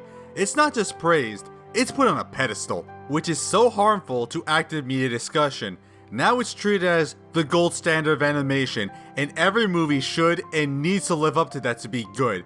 People ignore the fact the movie was insanely experimental, and with animation and storytelling, it is a huge epic around a larger-than-life hero suddenly faced with his mortality and escaping death itself. Expecting every animated movie to live up to that is not going to work. It's a similar problem to like Fallout New Vegas, where it's put on such a pedestal where anything bad about it is ignored, and any game even before is forced to live up to the exaggerated reputation, and if it doesn't, then it's garbage. Even some of the games that came back before, which don't even have the mechanics the game introduced. Or something like The Incredibles, yeah, great movie, but people forced to see what's with that expectation, and since it didn't reach that, it's really like completely worthless garbage, ignoring the actual good aspects in it. It's an insanely harmful mindset, and it might be one of the worst cases I've ever seen. People now expect every movie DreamWorks made to live up to that peak potential, even though DreamWorks movie quality has literally never been consistent before releases. But people now go through so much revisionist history that they pretend they never made a movie before that. It's now the DreamWorks problem, where every movie that's not perfect is treated like complete shit, and the recent movie flow is some perceived dark age again because Puss in Boots 2 is put onto the pedestal. Like, you guys know that Boss Baby 2 came out the year before. Don't pretend like they were on a high streak. I love this movie, but I detest what it's done to the animation community to the point where I'm actually resenting it for it. It's killed just as much appreciation for animation as it's given, and maybe even more. Yeah, the April Fool's Day video wasn't entirely made up. And Ruby coming out right after that was so harmful to its reputation, as the community pretty much demanded another masterpiece, and it's been a huge groundbreaking epic out of a quirky coming of age story, and probably why people are so hard on it. Don't tell me that didn't happen. I experienced that firsthand with so many DreamWorks fell off posts. Again, Shark Tale came out after Shrek 2, just FYI. It's funny because people were sucking off this movie saying DreamWorks has made some masterclass and can do no wrong. But when RWBY came out, people are saying the company is doomed, proving that the animation community has the attention span of an actual baby. And I guarantee you some assholes out here like, I can't believe this studio can make these two movies back to back. When, if you know anything about their products, they took years to make, and animation studios don't work at some linear pipeline where everyone clearly works on one project to another. There are different teams working on multiple different projects at the same time. Again, I cannot stand it when there are people who are trusted in this community, but then make claims completely out their ass. You cannot look me in the eye and say that RWBY Gillman would be as hated as it is today if it didn't come out after Puss in Boots 2. Let's go over the movies before. The bad guys. This movie does have a huge following, but I don't think people would consider it some animated masterpiece that revolutionized the genre. Especially since it's an idea and theme that's already been done to death in so many movies, and even done before in the studio itself, so it's already retreading old ground here. Again, something that would probably be a lot more of a problem if it came out after Puss in Boots 2. The Boss Baby 2. Enough said. The Croods 2. When this movie came out, it got a ton of praise by people, and I don't really get it. I mean, I enjoyed it, but I didn't think it was anything special, even that different from the original movie. It tells a different story, but they're mostly stuck in one location. The plot's kind of a mess and introduces a lot of things that aren't well explained or defined. Some characters have confusing arcs or are just completely pointless. It has a ton of super weird and awkward scenes that just baffle me so much. I'm amazed people just ignore it all and praise it so much. Again, not really a perfect movie either. And then Trolls 2. Enough said. Again, please tell among all of these guys that RWBY Gillman would be so out of place here. It's not. RWBY Gillman really came out at the exact worst time it could have, and it was at the mercy of an animation community so high on themselves, and if it couldn't live up to the impossible standards, then, well, it was worthless and generic. And that is so unbelievably unfair to this movie. I also wonder if it's due to the reception at the box office. Like, okay, I swear to God, I'm the only person in the universe who remembered when Elemental first came out, and it also bombed hard. And then pretty much every animation reviewer on the planet went all in it and probably toured a new one for weeks on end. Like, seriously, people were freaking malicious to it. But it frankly, magically made a crap ton of money. Like, seriously, what the hell happened? I swear it made like 200 million overnight. Did someone make a wish or something? Oh, I guess I did. But then, practically magically, everyone's opinions changed as it's treated as some charming classic that revived Pixar in a great movie despite everyone being against it like 2 minutes ago. Like, seriously, what the hell happened here? Did I go into another universe? It's easy to look at RWBY Gillman's box office and see it as a failure, but I want to remind you guys on how screwed over this movie was. My first video here literally started with, now, I don't know if there has ever been another animated mainstream movie that has had worse luck than this one. And I stand by that.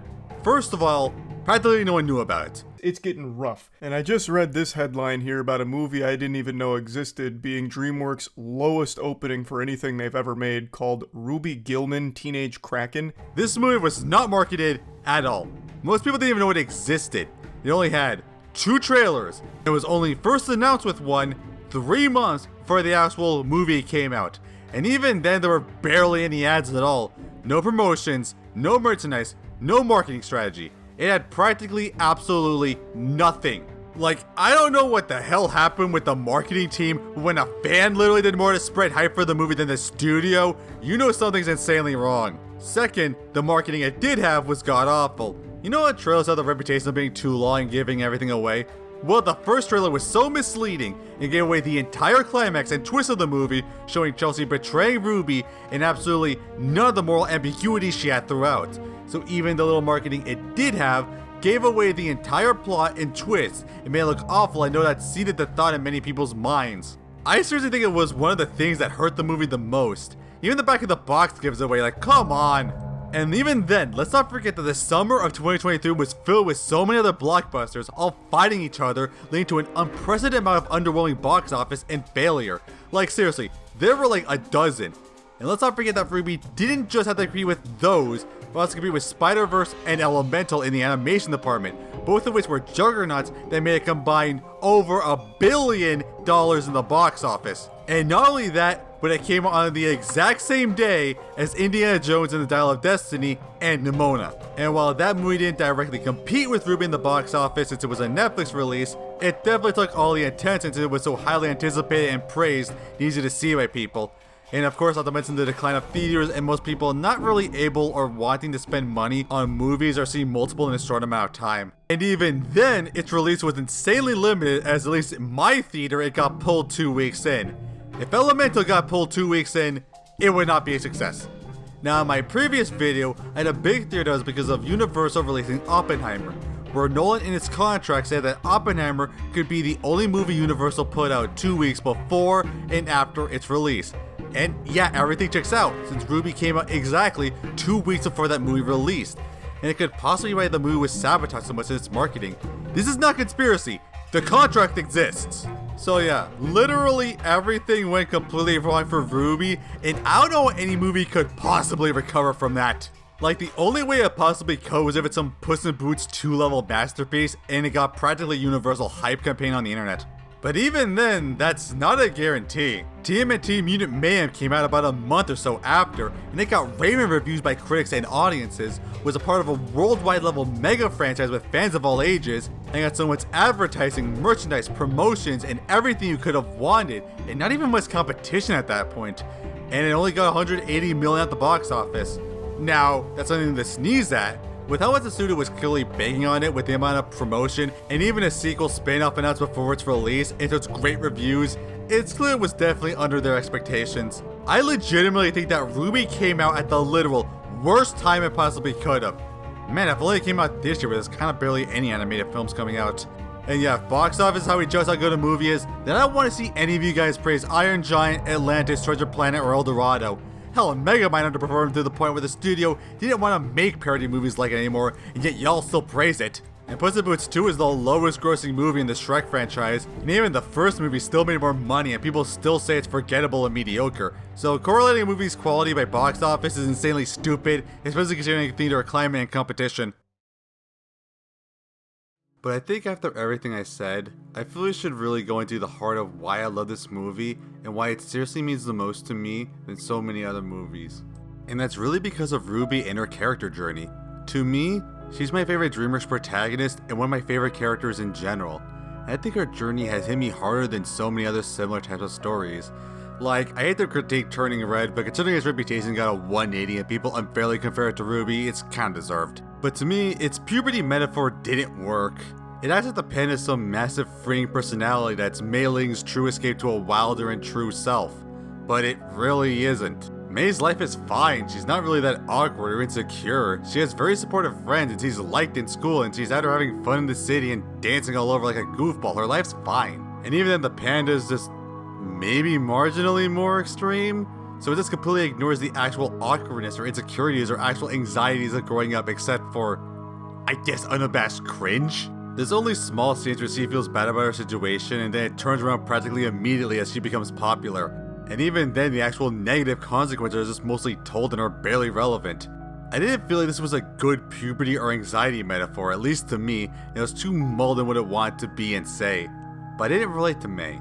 I didn't relate to Riley in Inside Out 2 either with its anxiety plot.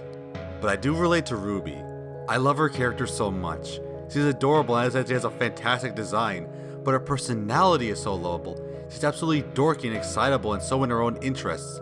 She's nerdy and she loves math, and the movie literally starts out by making this over-the-top presentation overanalyzing why she should go to prom.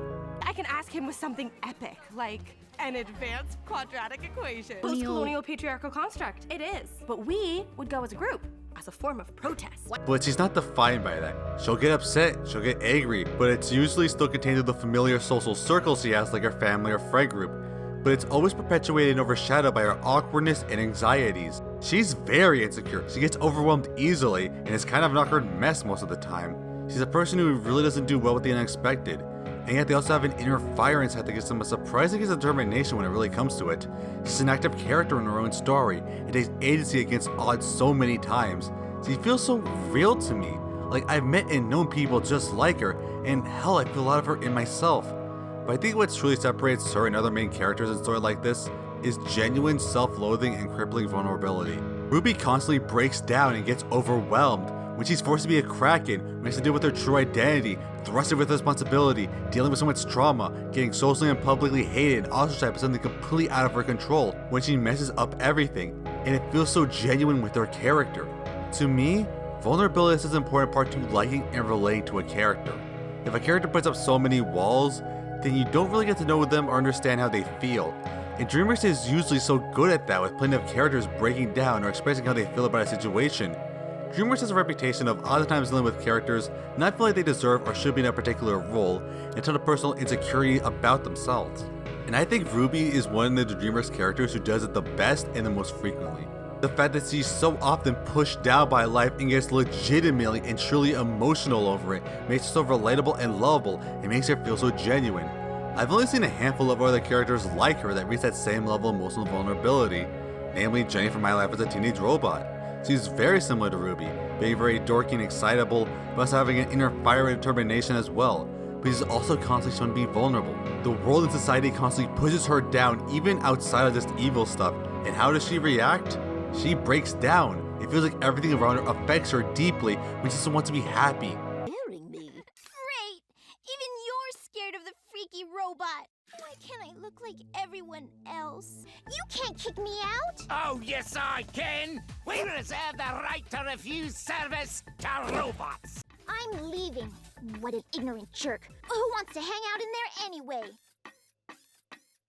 I do. It makes her feel more real and relatable. It makes her conflicts more sympathetic, and you want to root for them. And Ruby is really no different. Hell, to me, it's why My Life as a Teenage Kraken project works so well. I love her so much, and I love their character and arc through the movie. And I think this movie legit told one of the most relatable and best stories about anxiety and growing up. I covered a lot of stories like that through my channel already, and plenty of them spoke to me and I felt were very relevant. There was the Chowder finale, which had Chowder suddenly grow up and expect to be an adult immediately, but he never learned how and couldn't deal with the expectations put on him, and ran away. But soon he realizes running away from growing up isn't going to help anything. It's going to ruin his life, so he goes back as people still expect to be an adult and be a master chef. But Chowder doesn't. He makes his own path and doesn't follow a conventional recipe. It follows his own passion and instincts to make something very weird, but also good and unique, and becomes a master chef in his own way. It's an execution I think was perfect for the show, something the audience can learn that growing up doesn't mean giving up who you are. You can still forge your own path with your passions. Or the Pickles episode of SpongeBob, which I praise for having an extreme relatable plot about anxiety, where SpongeBob is a master in his passions, but one mistake he made flooded his mind and made him second guess himself to the point where he could barely function, constantly messing up because he felt like he couldn't do the one thing he prided himself upon. Finally realized that I can't do it, Mr. Krabs. I'm a failure. But with help, Mr. realized that he never really lost it. He just lost confidence in himself. He's able to prove that he still had what it took all along and regain his reputation and sense of self. I think that's an amazing important message about anxiety, that more often than not, it tells you that you can't do anything, when in reality you can. And that's important to believe in yourself or else you'll never accomplish anything. And I think Ruby covers that so well in her arc. We pretty much immediately get to know that Ruby is told that she shouldn't stand out and needs to just blend into the world for her own safety.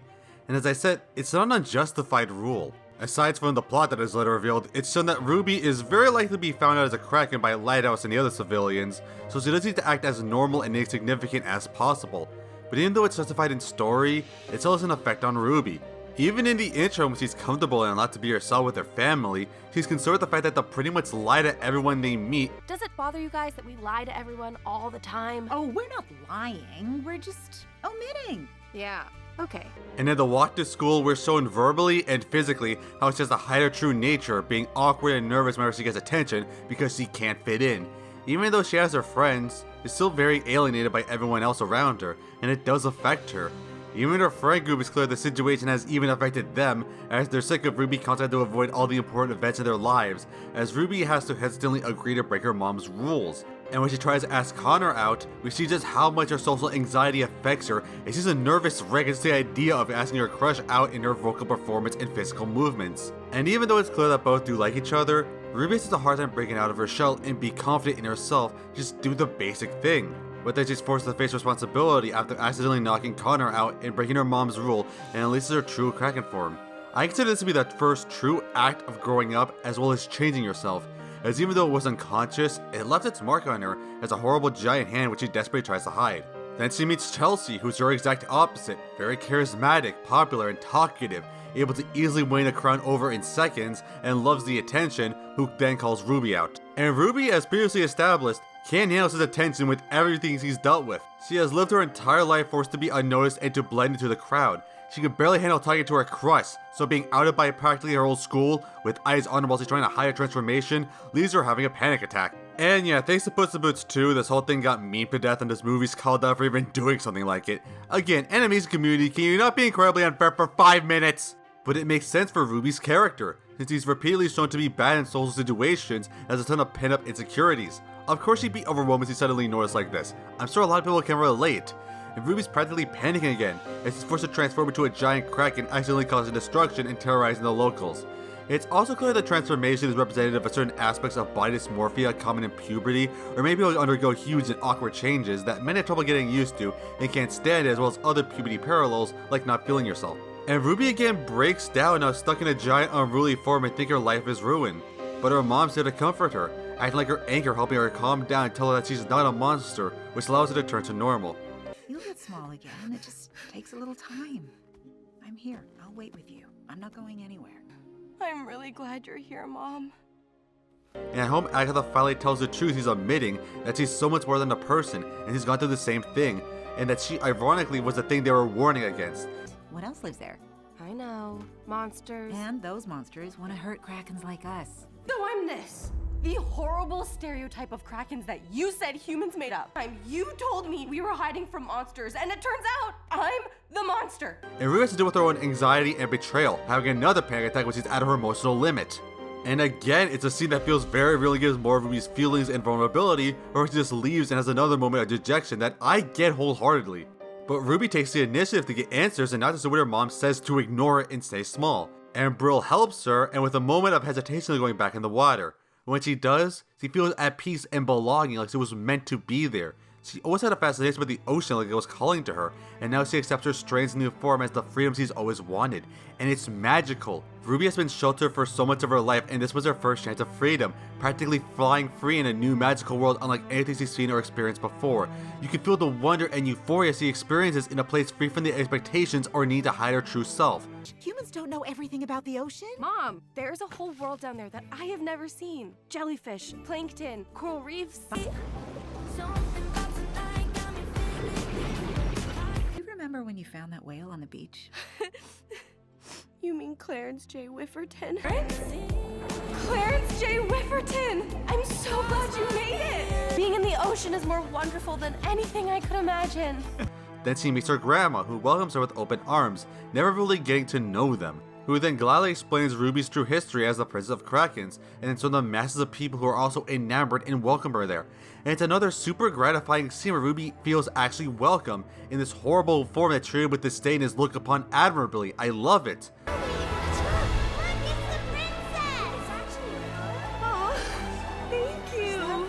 But it's not really what it seems, as Grandma then quickly throws her responsibilities of being the queen of the Krakens, putting Ruby in the center of attention, expect to immediately do great things, and once again she panics and flounders. Her grandma then tells Ruby of her family's history and role, the war and the conflict she had no idea about, but is obligated to fulfill, and how and why her mother lied to her to save them, how it ruined their relationship. A shy, reserved girl more comfortable with math books, expected to be a warrior queen people can look up to and stop a war, and of course she thinks she can't do it, cause who would? But her grandma doesn't demand that she do it. She builds her up, saying that she has the potential for greatness and it's her destiny to fulfill it here. But Ruby again doesn't think she can do it, and has so much in her life she just can't give up to this radical new role. But her grandma's okay with it and doesn't force her to do it. And she's just glad they finally got to meet, accepting Ruby to come back on her own, which is a thing I really appreciate. And Agatha worries about Ruby that lied to her all this time really hurt them in their relationship, and worries if she did the wrong thing. So effectively, the movie pretty much gives Ruby two choices. She continued to live practically in secret, never be able to express herself, and in hiding, living a life of mediocrity. Or do what her grandma says, where it says a place she can belong, and a place she can be free, but also has to give up everything in her life and meet up with such massive and insurmountable expectations she believes she can't live up to. It's a thing I think many people can relate to, especially in times like this when they start to grow up. I like how no one really forces their ideas on her really. They're trying to help her in the ways they think will work, but it's making her feel worse, putting so much pressure on her in an already vulnerable time. It's an incredibly relatable situation that I and many other people have been put in. Where we belong. Oceanside is our home. Then help me fit in by letting me go to prom. Ruby, the answer is no. As long as no one figures out it was you, we're safe. Love you. Make good choices. Special, Ruby. You feel it in the core of your being. Let me teach you. Fight as you will, you can never outswim your destiny. My mom told me that if I stay out of the ocean, I won't turn into A giant kraken?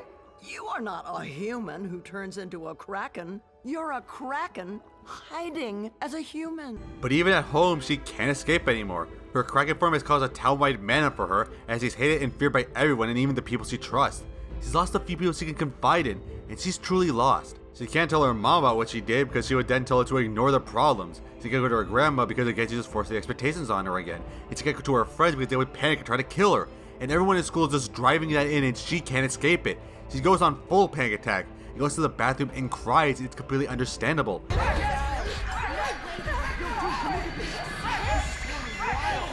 No run. She's stuck. She's lost. She has pretty much no one. I feel so bad for her, but I also know how it feels and what she's going through. She's not emotionally stable to handle everything that's happened to her. But yet she has one hope, Chelsea, the only other person who can actually know what's going on and can understand and help her.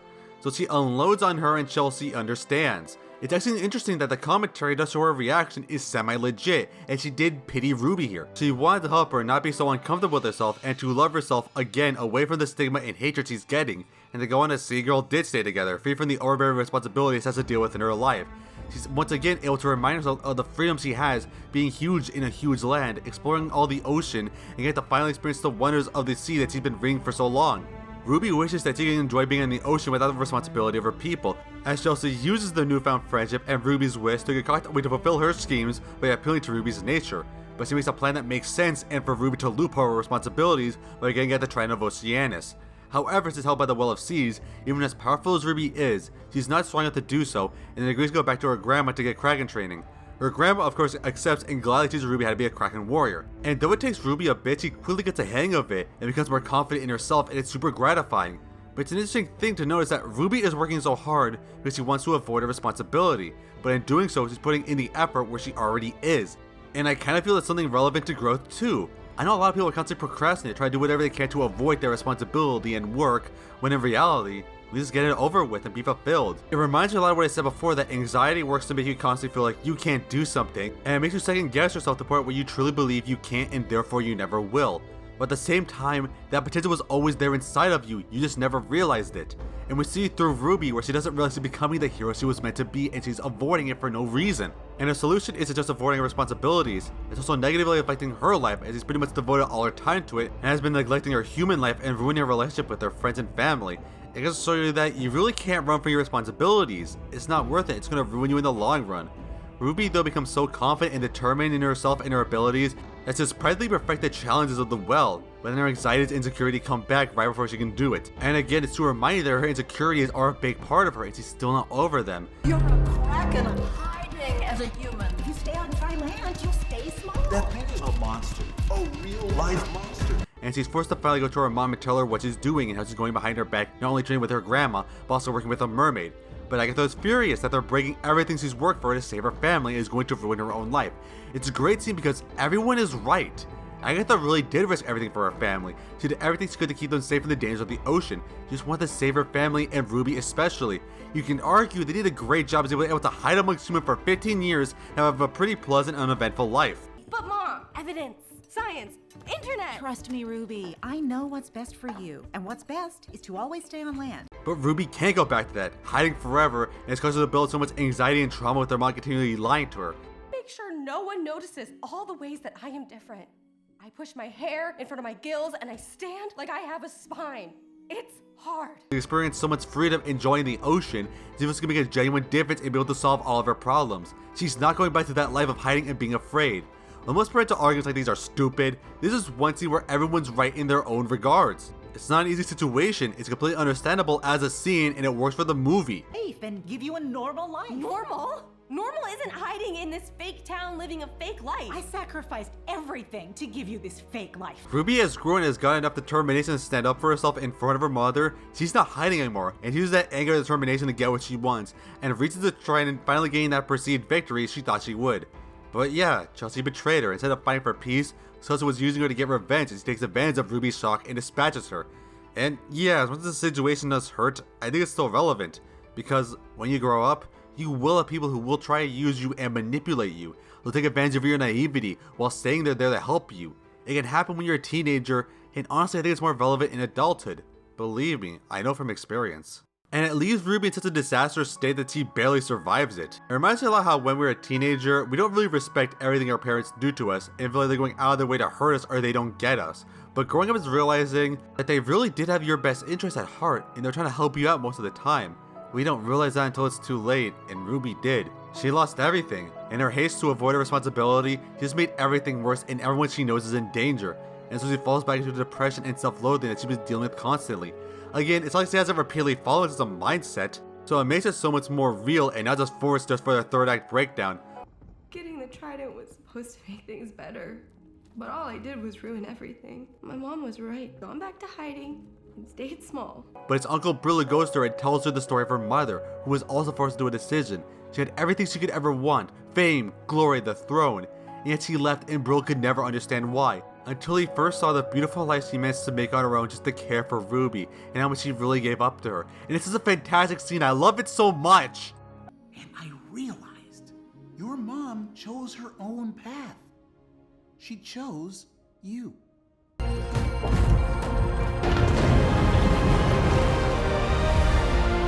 And her mom's action inspired her to take action again, that she wasn't defined by the expectations and was able to make her new path in life, and Ruby can do the same, now fully embracing her Kraken destiny for her own sake and fight back against the people who hurt her.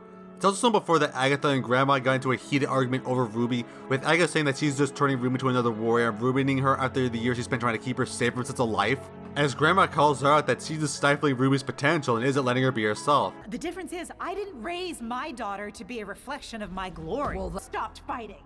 I fight for my family. I fight for who I love. You just love to fight! Trying to force your daughter into a life she doesn't want. Well, that's certainly true. You raised her to run away and hide. You can argue it's two different parenting styles by two generations, which definitely has some real-world parallels. Eventually realizing Nerissa's deception, they try and face her as she lost that they're too old for this. This is Ruby's fight, as she finally rises to face a Titan and the villain of her entire life. The villain who caused her species to dwindle, which made her mom flee to land and fracturing her family even more. The villain who caused her to have no idea of her heritage, the one responsible for her immense anxieties, and the one who betrayed her for a 15-year-long revenge plan. And seeing Ruby's fiery determination when she was once so timid and anxious, it's so great to see. Stakes this high, the only option is to go big! Get small again, it just takes a little time. Big reward. Always go big! But if you stay on dry land, you'll stay small and on two land. Don't you think you could aim a little bit higher than a normal teenager? Nerissa also has used her insecurities against her, but Ruby's not backing down this time. She's lost too much and she's not running away anymore. She's going to face her problems head on. Again, Ruby spent the second half of the movie trying to run from her responsibilities, but that didn't work. She felt like she couldn't live up to the title or expectations, but she inadvertently proved she always had it in her. She just didn't have the confidence in herself to do it. But inspired by her mother and the call to action, she more than lives up to the mantle with such palpable determination that the Ruby a few days ago would never have. She even saves the school who hate her and shows off her true potential to everyone. It's so gratifying as she massively uses her combat training and abilities she learned to fight off Nerissa, temporarily stopping her.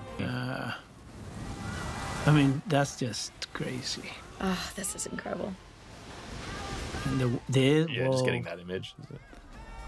Yeah, that was the one we were always like building toward, was that one. The moment, yeah. Mm-hmm. Yeah, that's the ultimate subversion of it, of the concept, Kraken as a hero. I'm so glad we had this fight on prom night too, because it really is just, it feels like a match of both a kaiju movie and a teenage coming of age movie. Yeah. Which always seem to end on prom. I am not a monster. I'm a Kraken! And Ruby's human passions actually end up being the key to victory, as she deduces a triple concentration of the Kraken's most powerful move can destroy the Trident. It's also interesting that despite everything Nerissa did, Ruby gave them the option to leave in peace, so that they are still true to their nature and wanting peace. But again, Nerissa refuses, desperate for her revenge. With help of Agatha and Grandma, she's able to defeat her. I find it interesting that you can argue that it's because of both they were able to have victory.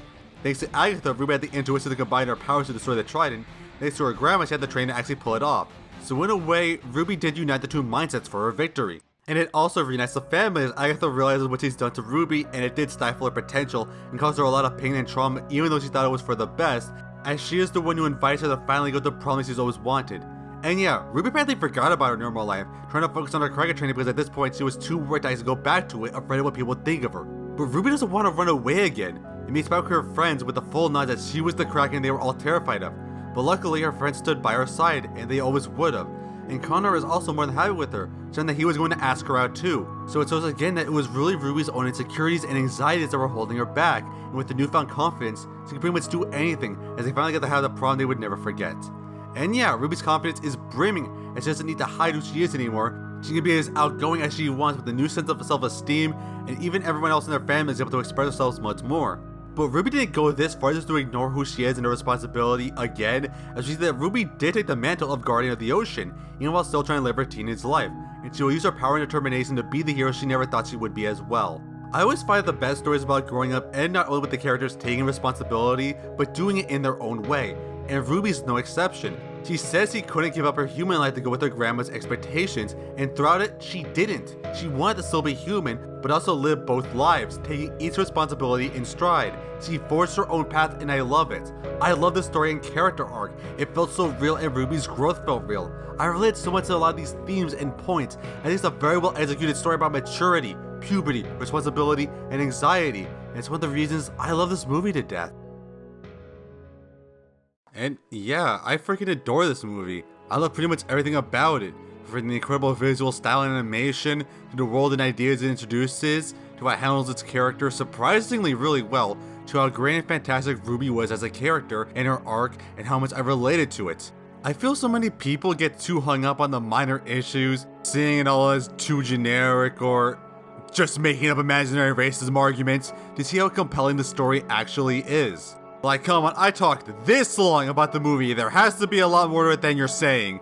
I think people focus too much on the surface level of the movie and don't look any deeper, which is ironically what the movie is all about. It's a message that resonated with me so much. I got such a personal connection to this movie, unlike so many others. Maybe partially by how it all turned out that I felt like it was such an underdog, but I felt more connection than anything else I've seen that year, even with objectively better movies. I mean, Spartaverse is a masterpiece, and I'm still waiting on that sequel because by god, the cliffhanger. And Momona's great too and got so much praise and attention, even if I think it has problems no one really addresses, but whatever. But Ruby was the movie that stuck with me throughout. After everything that happened, I tried my best to promote the movie and change the stigma with so much art. In the My Life as a Teenage Kraken animatic, where I've never done something like that on such a large scale, but I did it anyway, just to try to promote the movie. But it wasn't enough, I was still too small a content creator. It's like I could match reviews with hundreds of thousands of subscribers who put it down if they talked about it at all. So I did the only thing I could do. I learned how to write my own script and how to edit videos to make the first Ruby Gillman video on this channel, where I go about why I love the movie and why it's so much better than what people said it is. It's a video I feel I'm the most proud of, but it was a new channel so I couldn't reach millions of views or change many minds. I'm glad I even got to where I am with all that in mind. I mean, this is Wacky Gordon. You can't take him seriously. He only has like 10 subscribers. But it still felt like I didn't have a voice, that I couldn't change anything. There's nothing I could do about it. Which is still another thing that made me relate to this movie in the same way Ruby felt like she didn't have a voice when everything crumbled around her and she couldn't do anything about it. And I'm not gonna lie, a big motivator of what made me want to continue making videos or hell feel like I had to was for this movie. To build up an audience so I can have that voice I wanted. Even at the start of the year when my channel took a massive hit in impressions where YouTube was just not recommending my videos for 6 months, I wanted to quit so badly because as much as I like making videos, it was hard to do so with nothing back for time and the effort against an unforgiving algorithm. But I kept going, and I had to keep going because of Ruby. Because if I wasn't going to defend this movie, nobody would. The truth is, without this movie, you would not be here right now. I wouldn't have made this channel, and every video I made and will make wouldn't exist. I know people say that a movie changed their life, but this one pretty much did. I got a new passion for making videos, and I really hope I can keep doing it and properly grow in the future. And I wouldn't have that if it wasn't for this movie. And also, it changed my perception of movies.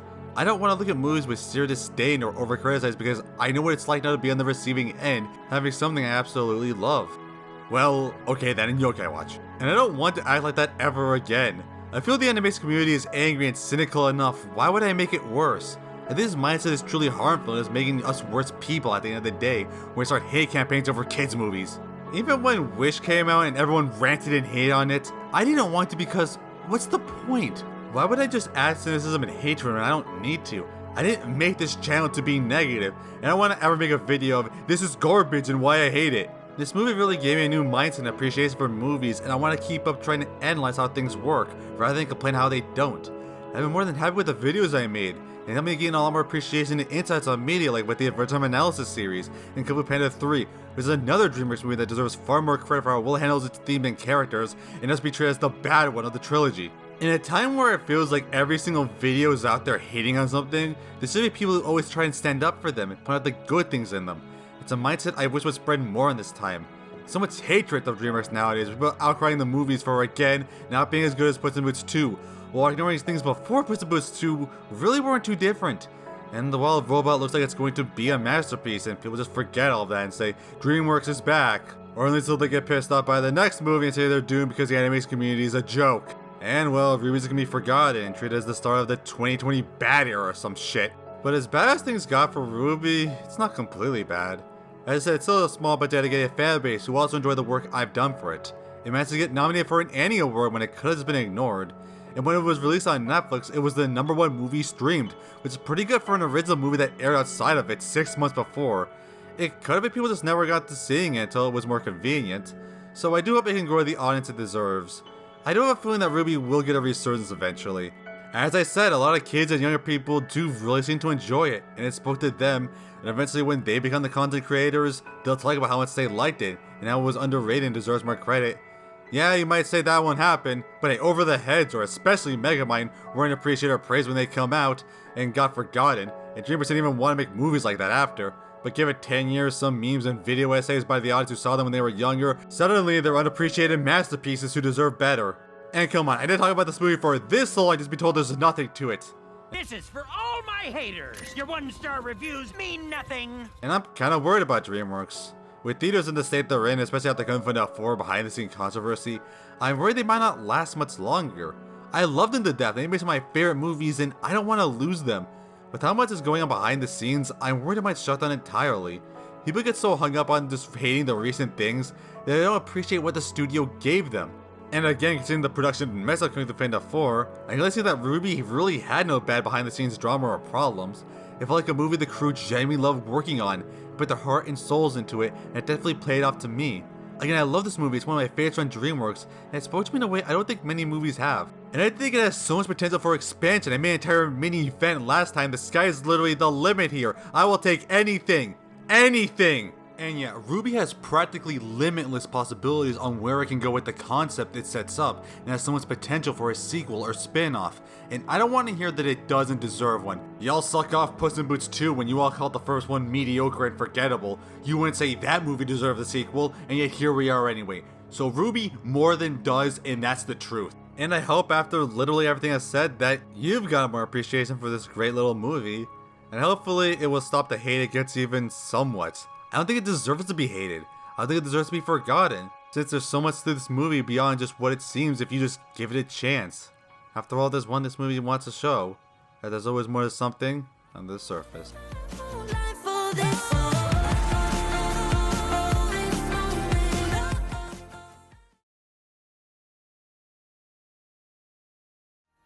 Yay! Yay! Hey. Hey! Now we just clap for everybody. Yeah, no, we just clap for each other. Hey again, I just want to say that, yeah, I've been anticipating this video for practically a year and it's been the main thing I've been building towards, and now, I don't know where I'm going to go from here. I still want to make videos, but it's probably going to depend on how YouTube's algorithm goes from here. There might be a break since, well, this took a lot out of me, but hopefully I get back on schedule. If you like this, please check out my other videos, it means so much to me, and stick around, and I'll try to make more. And, most of all, spread some love for our favorite Gillman girl. Thank you for watching, and goodbye.